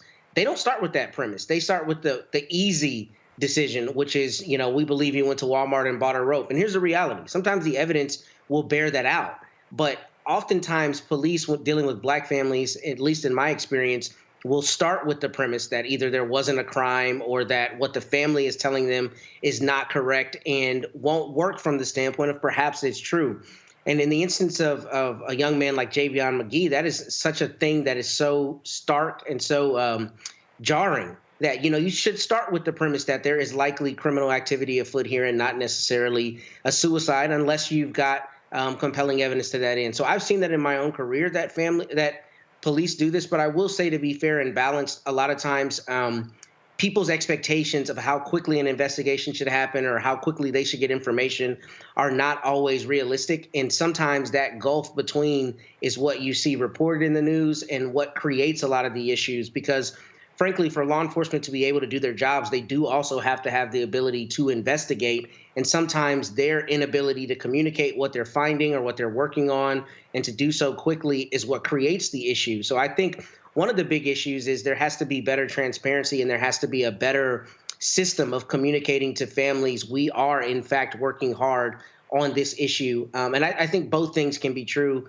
But I have seen that police often do not take Black families' complaints at face value and investigate those with the idea that, in fact, there may be something criminal afoot. But I will say, as it relates to Jvon McGee, I saw that Jason Keith posted that on his Instagram, and they've got a very, very strong, solid team of people who will investigate and get to the bottom of that. So God willing, there will be answers for that family sooner than later. And the reality is this here, Kelly, when we look at this election, you have a man in Donald Trump who has made it perfectly clear. He wants immunity for all cops, 100% immunity. He wants to bring back stop and frisk. So for any Black person, male or female, especially brothers, considering voting for Donald Trump, let's be real clear. He gets back in the Oval Office, there's a bullseye on your back in every single community, because he will let cops do what have their way with Black people. For sure, and that's terrifying. But something that also you need to consider is if cops have full immunity in the way that Donald Trump has been touting that he will do once he becomes president, what does that say about accountability between the law enforcement departments themselves? What if you have a dirty cop and he kills another cop? You understand what I'm saying? It goes so far beyond just us, right? There are Black cops who could be susceptible to legislation that will do something like that, right? It like, you can't hide behind a badge. You can't hide behind your job. This isn't something that will just be affecting us civilians. This affects other cops too. It affects all of us. And the fact that this orange Mussolini man just simply does not comprehend the power that he wields accurately anyway. I just feel like he feels like he's a rich kid who just has a bunch of toys to play with, and the toys just happen to be the government. You understand? And the gravamen of this office, like the gravity, the weight, the prestige of this office is just frankly eradicated should this man come in again, just because, he gave you $1,200 that one time that he didn't even do, by the way. Or, you feel like, oh, the economy is so bad and it was so much better under him. Well, he inherited Obama's economy. Of course it was better. Like, there are so many excuses that I'm hearing about why people are going to vote for him, and all of them can be debunked with straight facts and, frankly, just a modicum of common sense that needs to be utilized ASAP so that, terrorism doesn't happen. Domestic terrorism doesn't happen in this country. And again, Michael, what voters need to understand, especially Black voters, Donald Trump does not give a damn about police accountability. Remember, his Justice Department, they wanted to pull back on consent decrees. And so folks can sit here and dance around this stuff and play games with it. When he is openly talking about bringing back stop and frisk, that right there is a non-starter. No one should be remotely consider voting for this fool. Well, any Black person considering voting for Donald Trump needs to have their head examined. They're out of their minds and don't understand history, don't understand politics. Donald Trump in April 2024 said he would give police 100% immunity from criminal prosecution for doing their job. When he was at the National Association of Black Journalists and He was Rachel Scott asked him about Sonia Massey, they asked him about Sonia Massey. He didn't have a good answer about what would happen to the officer who shot and killed Sonia Massey. Okay, and when you look at this, you have Attorney Benjamin Crump there. We know the George Floyd Justice and Policing Act passed the House of Representatives by a vote of 220 to 212. No Republicans voted for the bill. It was Senator Tim Scott who blocked it. But what people have to understand is a lot of white people in this country think the police department is working just the way it's supposed to work. And now you have attack ads that Republicans have launched attacking Vice President Kamala Harris for saying the protests during when the protests were happening after the killing of George Floyd. She said, these were peaceful protesters. The majority of the protests were peaceful, even though you did have, some fires here and there to take place. The majority of the protests were peaceful. A different approach has to be taken with this, okay? Because a lot of the majority of the people in the House and the Senate that got to vote for a bill that reforms police are white. And they represent a lot of white people that think things are just fine right now. You got to talk about the white people who have been unjustly shot and killed by police as well. Elevate those stories. Bring those white crying mothers into Senate hearings. Have them testify. Bring those pictures of those white people unjustly killed by white people as well. The way that they're approaching this, if you just make this a black thing, you're going to lose, because most of the people who vote for this are white. They represent constituents who think, a lot of them think everything is just fine the way it is. So we will continue to see what happens there. Let's go to Michigan, where a former Michigan officer who assaulted a black man in custody will spend 366 days behind bars. Matthew Rodriguez pled guilty to using unreasonable force against 19-year-old Jaquan Smith while processing him at the Warren City Jail in the fingerprint room in June 2023. Rodriguez also admitted to making false statements about the incident. Court documents state Smith was not physically resisting arrest or attempting to escape. And here we go. Got to go to a break. We come back. We're going to tell you about the settlement in the lawsuit dealing with the Fearless Fund. And we'll discuss that and more right here on Roland Martin Unfiltered on the Black Star Network. He told us who he was. Should abortion be punished? There has to be some form of punishment. Then he showed us. For 54 years, they were trying to get Roe v. Wade terminated, and I did it, and I'm proud to have done it. Now Donald Trump wants to go further with plans to restrict birth control, ban abortion nationwide, even monitor women's pregnancies. We know who Donald Trump is. He'll take control. We'll pay the price. I'm Kamala Harris, and I approve this message. IVF is a miracle for us because it allowed us to have our family. After having my daughter, I wanted more children, but my embryo transfer was canceled 8 days before the procedure. Donald Trump overturning Roe v. Wade stopped us from growing the family that we wanted. I don't want politicians telling me how or when I can have a baby. We need a president that will protect our rights, and that's Kamala Harris. I'm Kamala Harris, and I approve this message. Here's a 78-year-old billionaire who has not stopped whining about his problems. Oh, she had a big crowd. Oh, the crowd. This weird obsession with crowd sizes. It just goes on and on and on.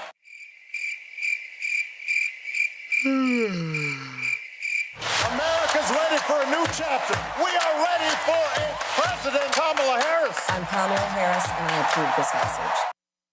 In 2016, Donald Trump said he would choose only the best people to work in his White House. Now those people have a warning for America. Trump is not fit to be president again. Here's his vice president. Anyone who puts himself over the Constitution should never be president of the United States. It should come as no surprise that I will not be endorsing Donald Trump this year.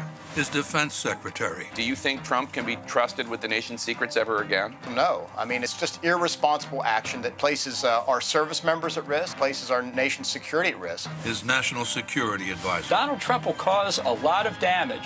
The only thing he cares about is Donald Trump. And the nation's highest-ranking military officer. We don't take an oath to a king or queen or to a tyrant or a dictator. And we don't take an oath to a wannabe dictator. Take it from the people who knew him best. Donald Trump is a danger to our troops and our democracy. We can't let him lead our country again. I'm Kamala Harris, and I approve this message. The overturning of Roe almost killed me. I had a blood clot in my uterus that caused my labor to have to be induced because of the overturn of Roe v. Wade. I wasn't able to get life-saving treatment sooner. I almost died. And that's because of the decision that Donald Trump made. I was able to get Roe v. Wade terminated, and I'm proud to have done it. The doctors and nurses were afraid that if they treated me in the incorrect way, that they would be prosecuted for that. And that's appalling. Donald Trump says that women should be punished. Do you believe in punishment for abortion? There has to be some form of punishment. For the woman? Yeah. I believe that women should have reproductive freedom to make the choices about their own bodies. 4 more years of Donald Trump means that women's rights will continue to be taken away one by one by one by one. This has to stop because women are dying. I'm Kamala Harris, and I approve this message. I am Tommy Davidson. I play Oscar on Proud Family, Louder and Prouder. Right now, I'm rolling with Roland Martin, unfiltered, uncut, unplugged, and undamn believable. You hear me?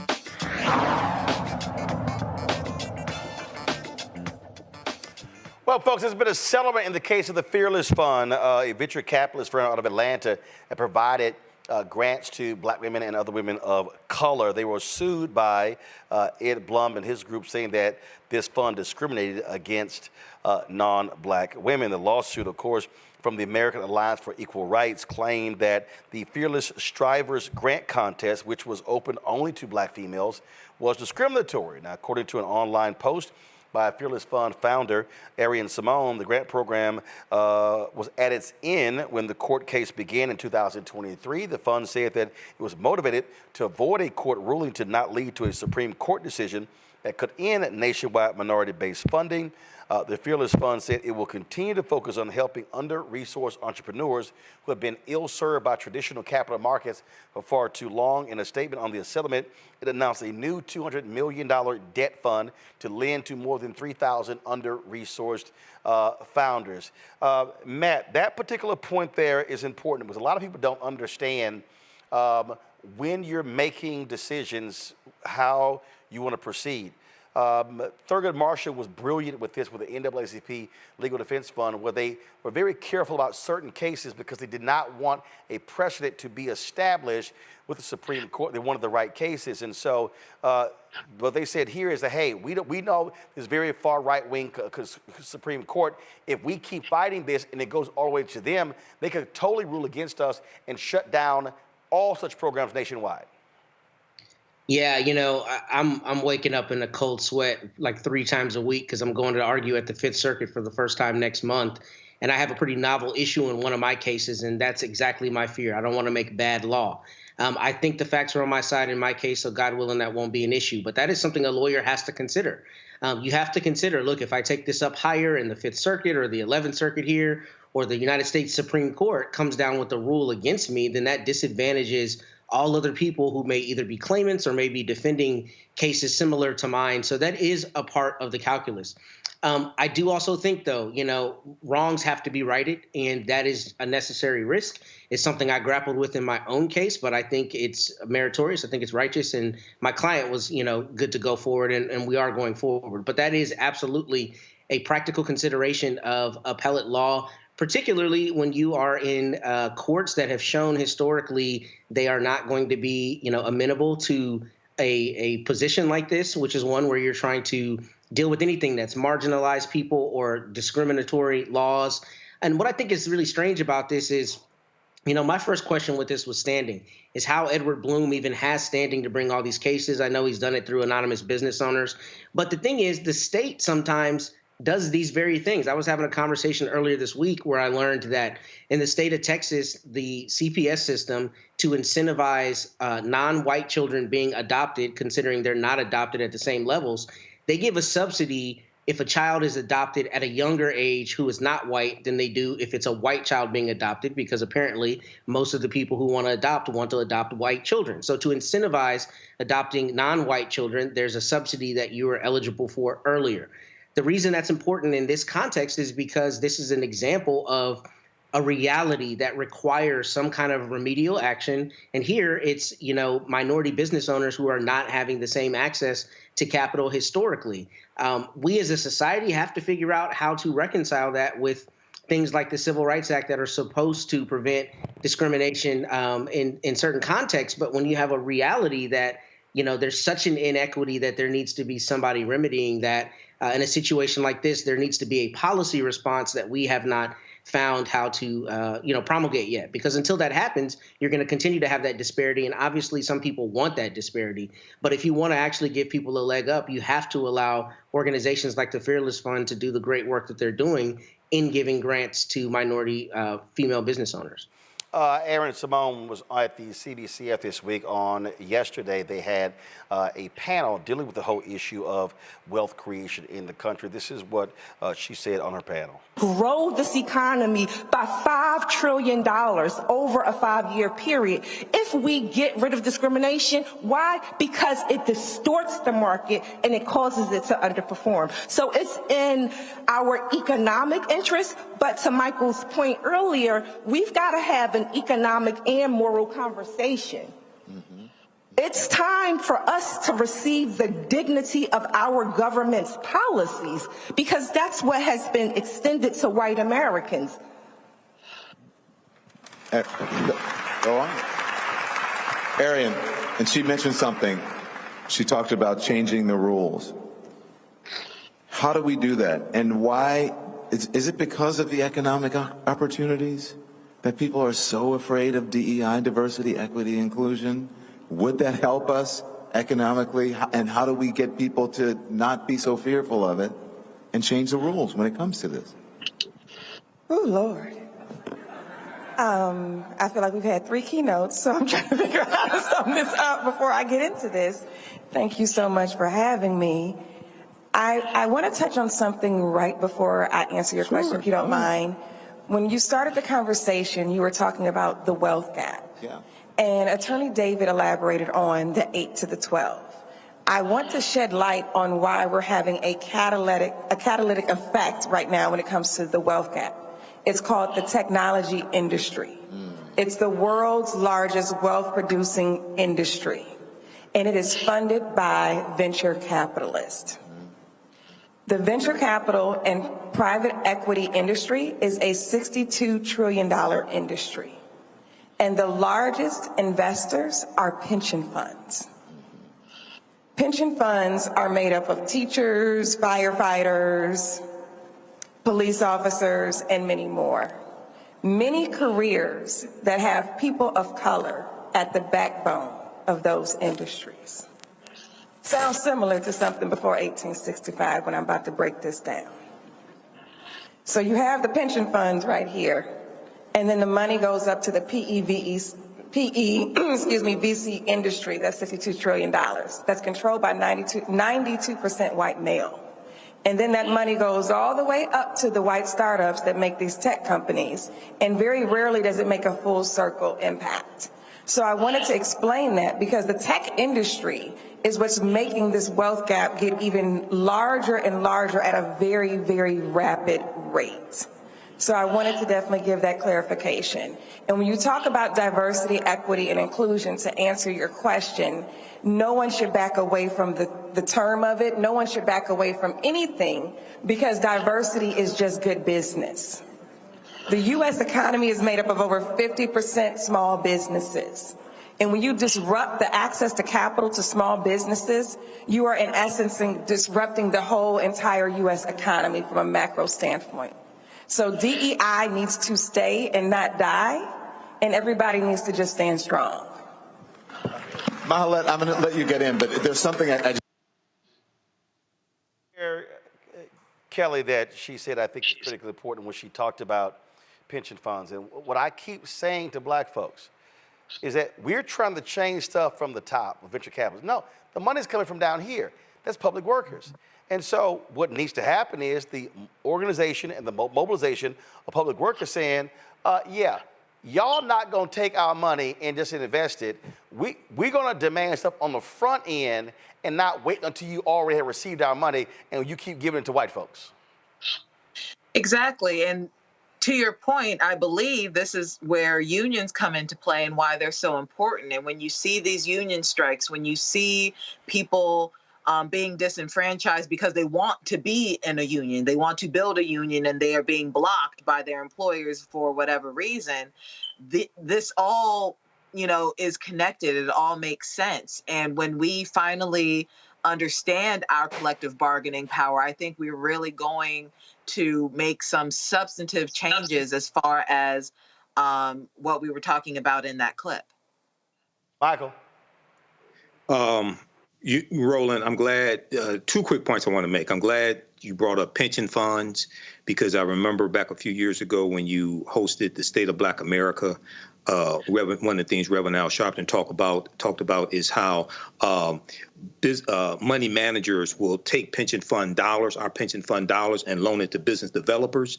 The business developers would then come into our communities and gentrify us out of our own communities with our pension fund dollars. But also, we can also choose different areas and investments that our pension fund dollars are invested into as well. A lot of us don't know that we can do that. Secondly, the person that spoke before, Ariane Simone, she talked about $5 trillion and how closing loopholes and gaps in policies, the U.S. economy can grow by $5 trillion. That was a study by Citigroup Bank a few years ago that talked about how the U.S. economy had lost $16 trillion over a 20-year period of time because of racism.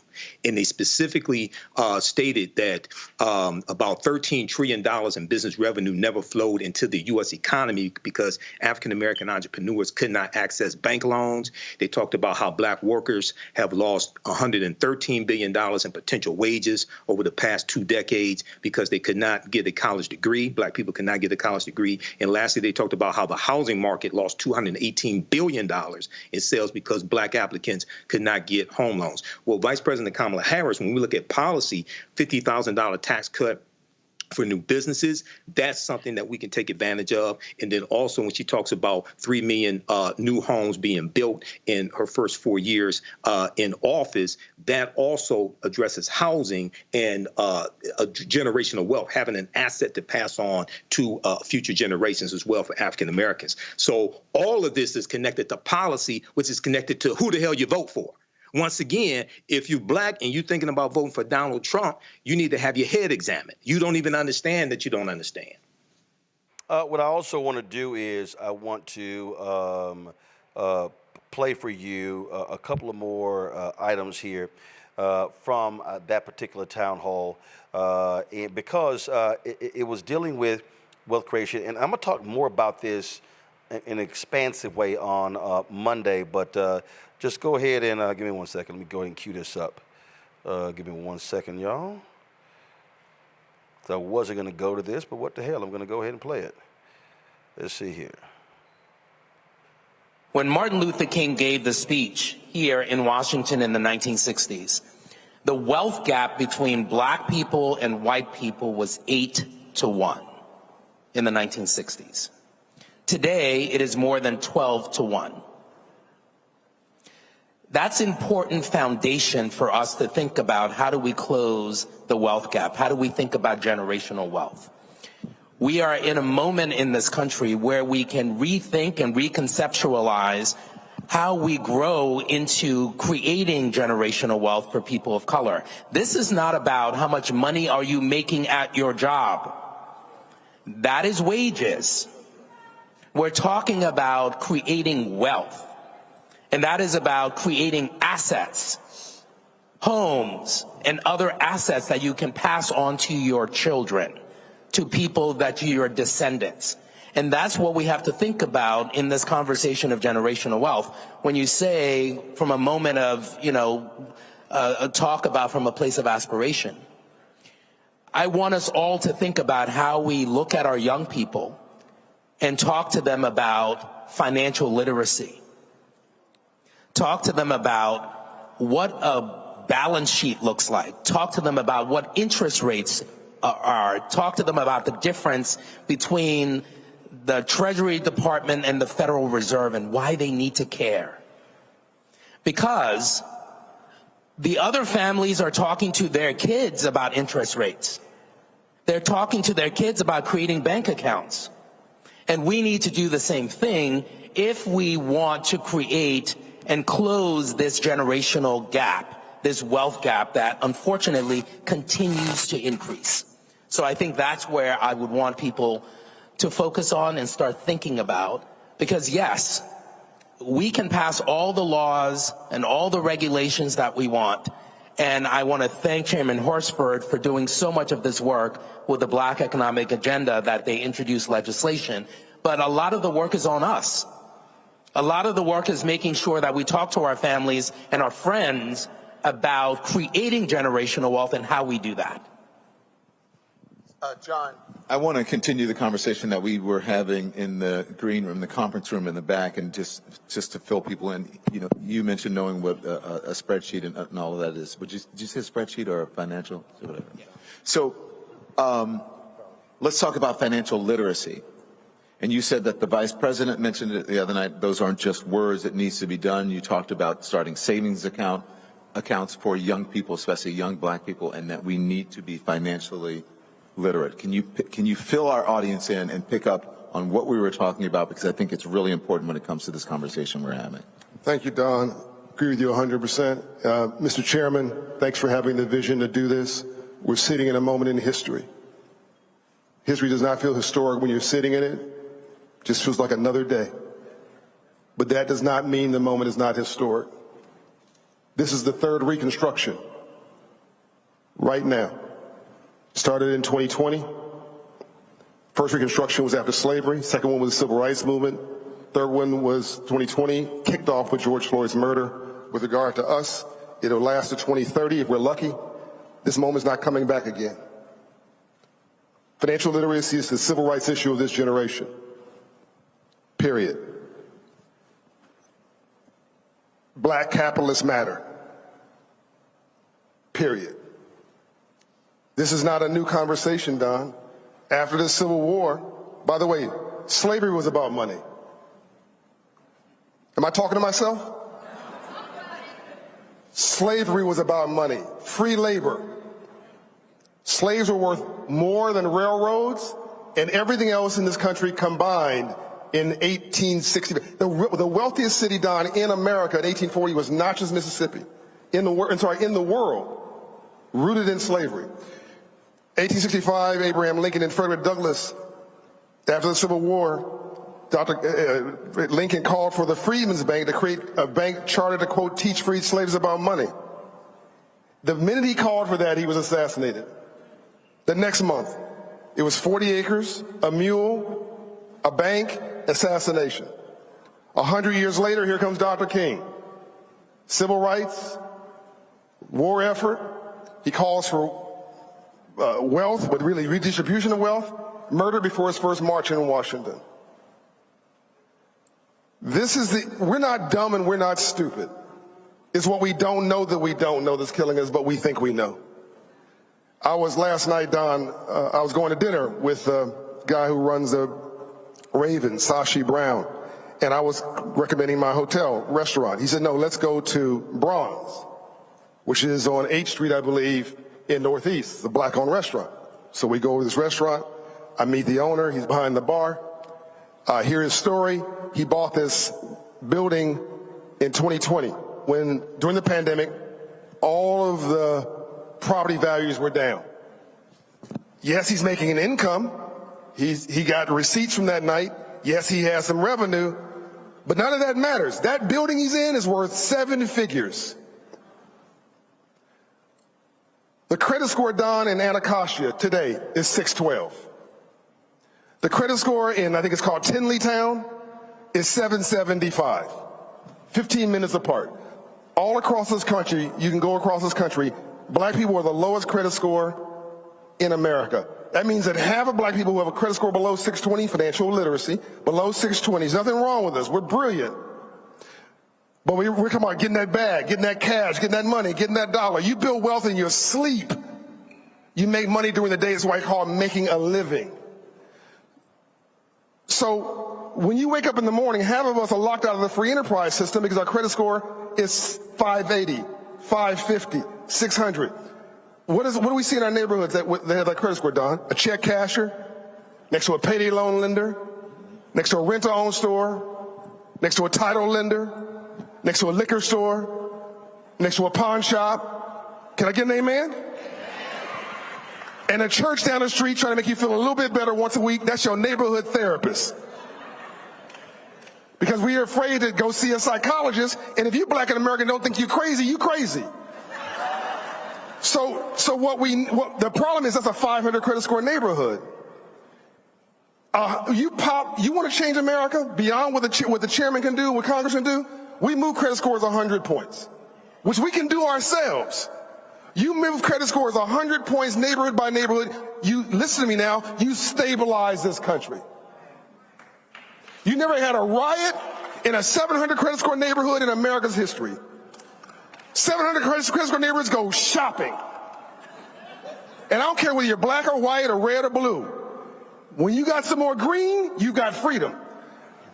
This battle has changed, and hopefully later on we get into the demographics we talked about backstage. But this financial literacy thing, this is the new battleground. Because when you know better, you do better. Last thing I'll say, where have we succeeded? For somebody cynical out there saying, I don't know about this. Where have we succeeded? The arts, professional sports, faith, public policy. Rules are published, playing field is level. Can I get an amen? No one's ever taught us capitalism and free enterprise. And hopefully before this panel is over, you're going to see this nation now literally cannot do without us. It's never been this place and this space and this time in the history of this country. We're no longer asking for charity. We're no longer asking to do the right thing. Literally, economically, the country needs us. But we have got to be prepared with the tools to be able to go in and get that access, to get the number one way you build wealth in America, which is home ownership, small business ownership, entrepreneurship, etc.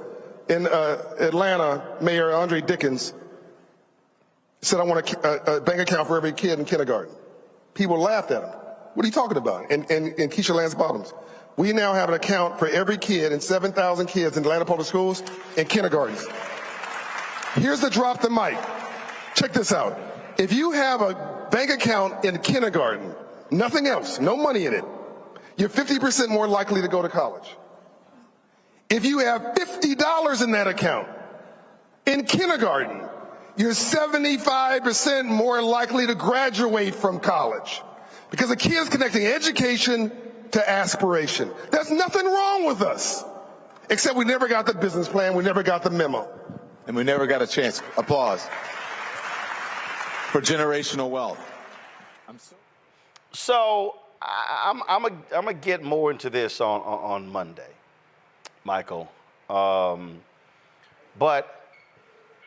we got lots of wealth creation conversations. The problem is the conversations are all about panels. It's not actually leading to wealth creation. And I dare say, and again, I can pull up right now, it is a massive list of events, receptions, all sorts of things. I mean, a massive list of events that begin Tuesday and Wednesday and Thursday. It's a ton of stuff tonight, tomorrow night, Congressional Black Caucus Foundation, ALC. And I'm not begrudging any of that.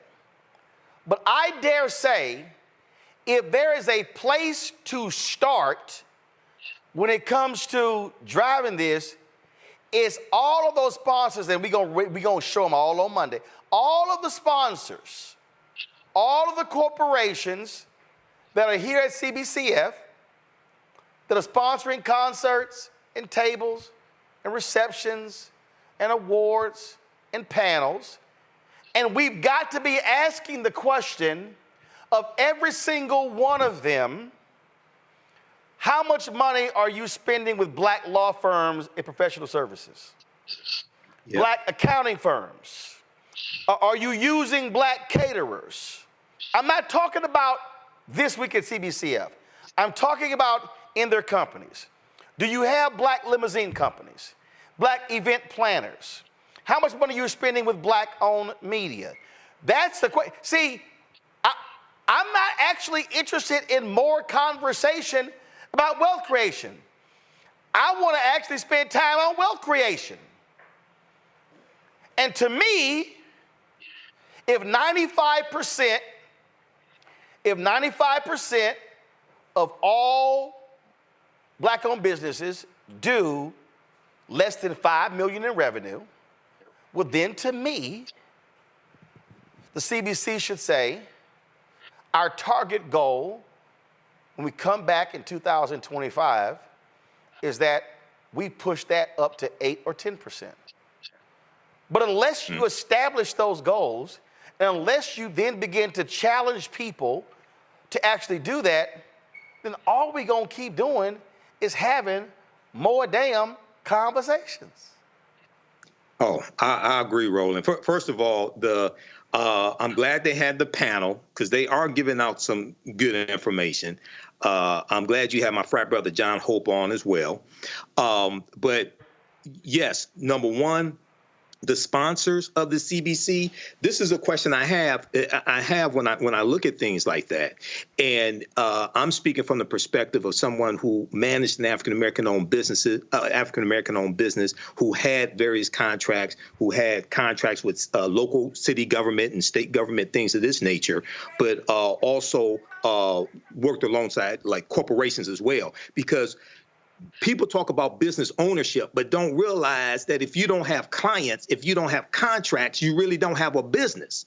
And we're spending billions and billions of dollars a year with these white corporations, and they're largely taking that money and giving the contracts to white-owned businesses. So the white-owned businesses, the catering companies, the advertising agencies, the law firms, largely benefit, and also media, advertising and media.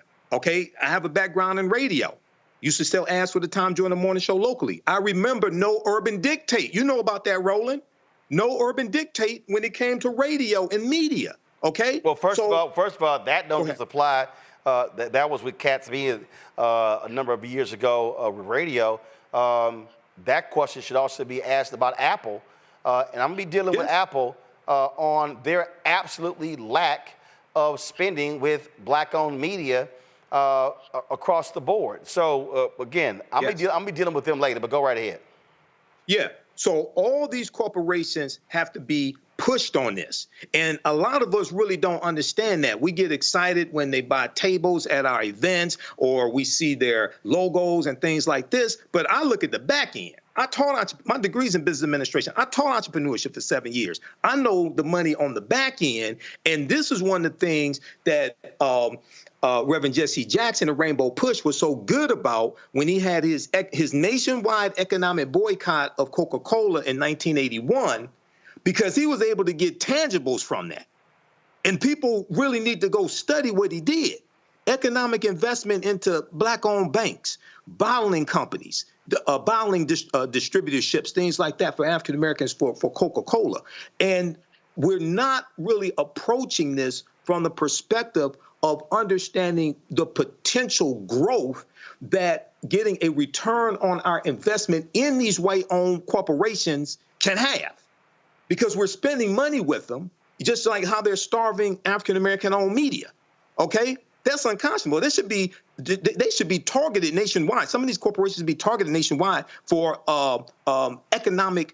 for some type of economic withdrawal strategies or something like that to put pressure on them, because they're not just going to do it willingly. We saw what happened with George Floyd. After the George Floyd protests, we saw corporations donating millions and millions of dollars, and then after a period of a year, 2 years, 3 years, they start scaling it back, especially with the attack on diversity, equity, and inclusion.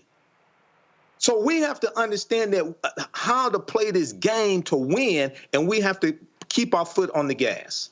So Matt, again, the thing that I look at whenever these conversations happen And I've seen these discussions at the National Urban League Convention, at the NAACP, and I can just keep going on and on and on. And the first thing I do is I go, what's their spend? Not the philanthropic spend. What is the corporate spend? You're a lawyer.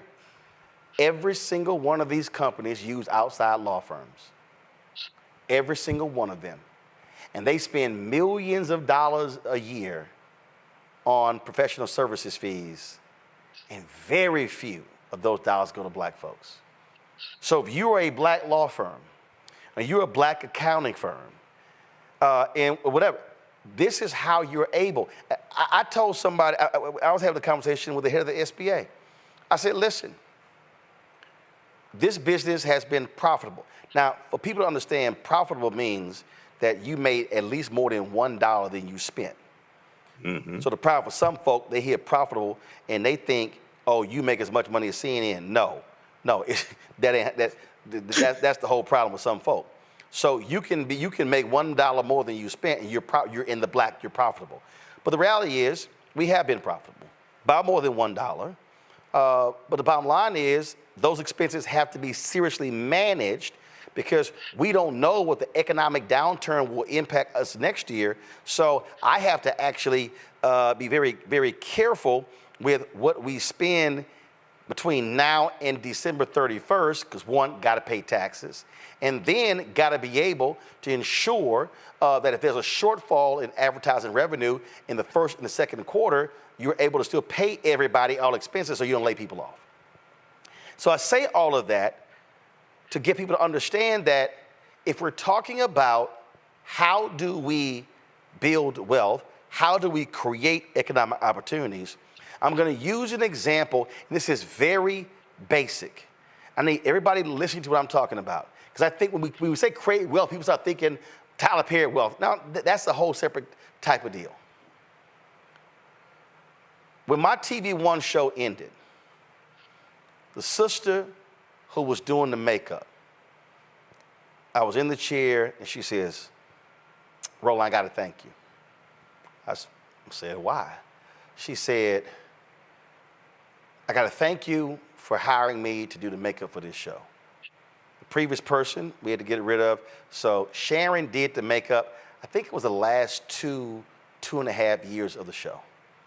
She said, doing the makeup on this show allowed me to buy my first home. Now, wow. So she worked, it was 4 hours a day. I think where it may have come out to $70,000 plus based upon hourly rate. But see, here was the key. Because she was doing the makeup on my show, a lot of the sisters who were coming through the show liked the job that she did. So when they had other things happening in DC, including some of the entertainers, they were hiring her. So she was getting other jobs off the basis of doing the makeup on my show. In fact, she began to get other opportunities. She began to pick up other opportunities. She began to do the makeup, and she would often say, oh yeah, this person and that person and that person. And I follow her on social media. And I saw her one of her posts. And one of the posts was real interesting because she was talking about where she started and where she's been. And by doing the makeup on our show, connecting with other people, led her to do the makeup for Supreme Court Justice Ketanji Brown Jackson. So when Ketanji Brown Jackson was in vogue, you're sitting here seeing Sharon's work. And she posted just how amazing the opportunity was. Now, Vogue did not give her credit for, no, matter of fact, they did. See, I need everybody listen and watching to understand, because see, y'all don't understand how these things are connected. What does that say right there? Drop the lower third. In this story, makeup Sharon Richmond. So, if there's no black-owned media show, Sharon is not getting the opportunity because in the television makeup industry, there are few black women doing makeup on TV shows. Some of y'all don't hear what I just said. Mm-hmm. So that's wealth creation because by working on this show, Sharon is able to buy her first home. This is what we're talking about. So for me, when I hear these conversations, this is what happens if you are getting contracts, getting opportunities, you now can hire more people. So when I talk about this show, lighting, set design, control room, green screen, set, all built by black companies. So when we get more advertising, when we go out, we can hire black production crews, more producers, more writers, more staff. Those folks have jobs. What's then happening is they are sending their children to school. They are able to buy homes. That's what we're talking about in this conversation. So we need our black organizations, NAACP, National Urban League, Rainbow Push, National Action Network, Fraternities and Sororities, Prince Hall Mason, Eastern Star, Lynx, Jack and Jill, CBCF, CBC, CBC Institute, using their collective influence and power to say, if we're going to have wealth creation, we will start with the companies that come to us to sponsor stuff looking for that black stamp of approval, because that's how you change it. And there's no better place to start than the folk who are sitting right in front of you. I think this is a multi-pronged thing, and I think you're 100% right. I think your example of Sharon, your former makeup person, is a brilliant example of how that can cascade and lead into other opportunities. And I think it's important for black entrepreneurs to be not only empowered, but to be well capitalized and to have as much access to capital to flourish. What I'll say, though, sometimes is when we talk about the wealth creation conversation and financial literacy, I think sometimes our focus can be a little off, where we are too focused on the capitalistic element of it, because I would dare say that the real barometer for a community and a community's financial health and a community's financial progress is the people who are primarily going to be investing and making their life off of wages, because that's the reality for most people. That's not to eschew credit rates and interest. I mean, all those things are important. If you don't know how to negotiate a better interest rate or get a better interest rate when you buy a car, then you're subject to paying more for the cost of that car over the time of the contract. We understand that. But the reality is a lot of this has to be rooted in conversations about policy. And we talk about it all the time on the show. And I know you're focused right now on the wealth creation as it relates to black entrepreneurs and black capitalism. And that's important.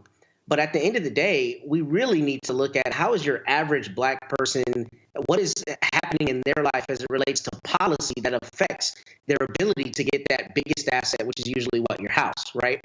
But Matt, I'm not just speaking about black entrepreneurship, because here's the piece. The black entrepreneur piece, I hire people. So what I'm talking about leads to hiring. So same thing with you. How many people in your law firm? Well, about 20 some odd, 6 lawyers and 15 support staff. All right. So if you get additional clients, you have the ability to grow. If you have the ability to get professional services contracts with corporations in the corporate law space, you now have the ability to be able to hire more people, hire more staff, provide scholarships or whatever. And so that's what I mean. So the wealth building conversation is not solely about the entrepreneur. It's also for that individual. It's for the brother. It's for the brother or sister coming out of prison. And so I think what happens sometimes is we think that's only about the person who owns it. That's why I use Sharon as the example. No, this was the example of the person who didn't own it, but who was a beneficiary of being hired to do something, and now is able to build something even on her own. Sure, and you're not wrong. We actually agree 100%. So I agree with you. I'm saying what I have seen, what I've experienced is sometimes when we talk about Black wealth building, it's too often in the context of how yes. a person who in an entrepreneurial context can get assets to do exactly that. And I think that's important. I think Sharon is a perfect example of exactly why Black entrepreneurs and Black businesses are not only important, but need to be capitalized better and need to get a much larger share of the pot. But in addition to that, what I'm saying is when we talk about Black wealth building, we have to start at the common denominator, which is not necessarily entrepreneurs. It's the people who work in a government job for 25, 30 years, right? And how do we ensure through policy, through institutional support, through the organizations that you mentioned and otherwise, how do we make sure that you can live a fruitful and successful life as a Black American where you can invest, you can own your home, you can have financial security, you can have a trade or a business, a small business if you want, or you can go to college. I mean, there's so many things that dovetail, and I don't mean to imply that this is an easy answer.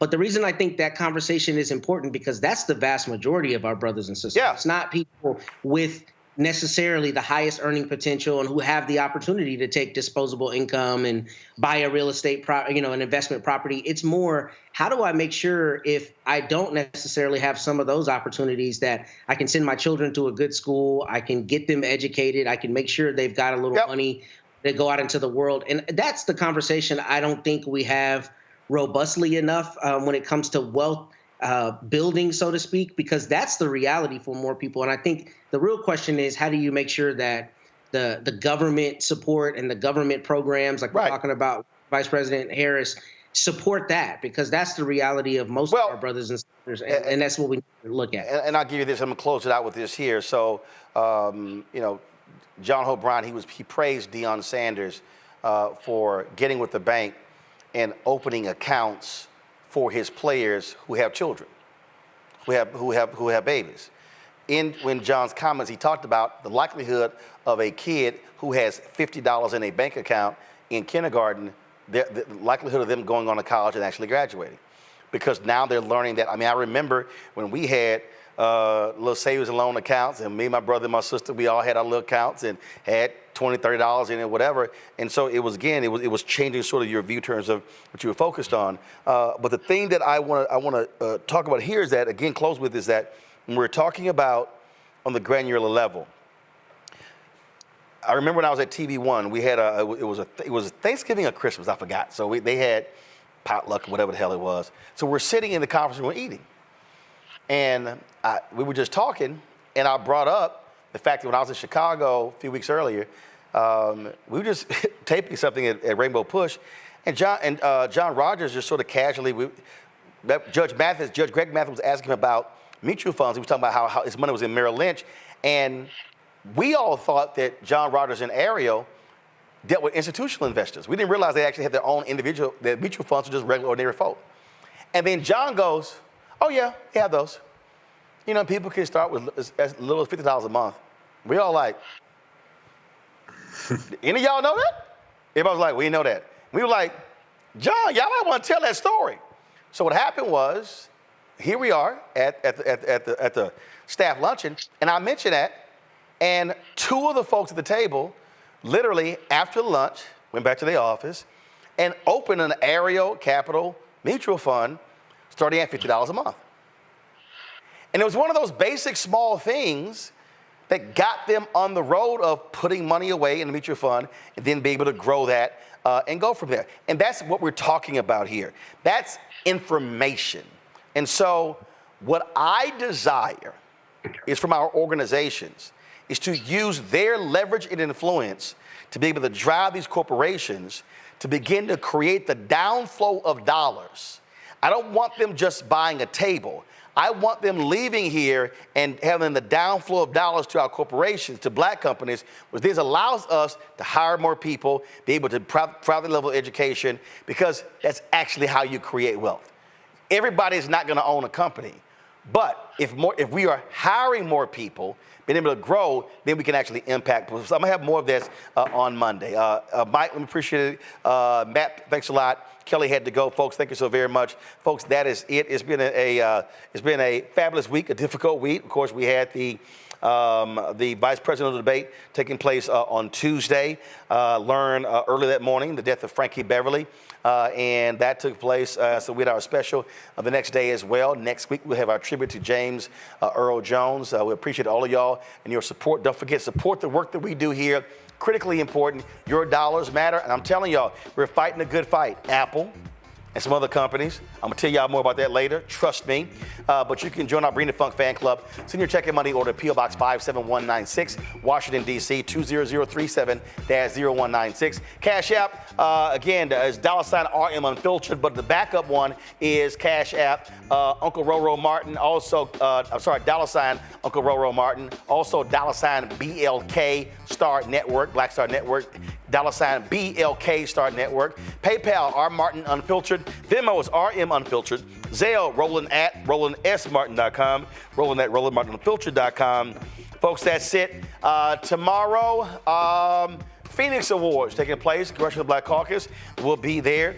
And then on Sunday, if you're in Virginia, I am going to be actually having them on the phone. So look for it on social media. I'm going to be helping folks. They're going to be canvassing in Loudoun County. I'm going to be helping them kick it off, the canvassing on Sunday at 1 p.m., I think. So we'll be doing that as well. And then again, I'll see y'all on Monday right here on the Black Star Network. Holla! Black Star Network is here. Oh, no punch! I'm real revolutionary right now. Thank you for being the voice of Black America. All momentum we have now, we have to keep this going. The video looks phenomenal. See, there's a difference between Black Star Network and black-owned media and something like CNN. You can't be black-owned media and be scared. It's time to be smart. Bring your eyeballs home. You dig?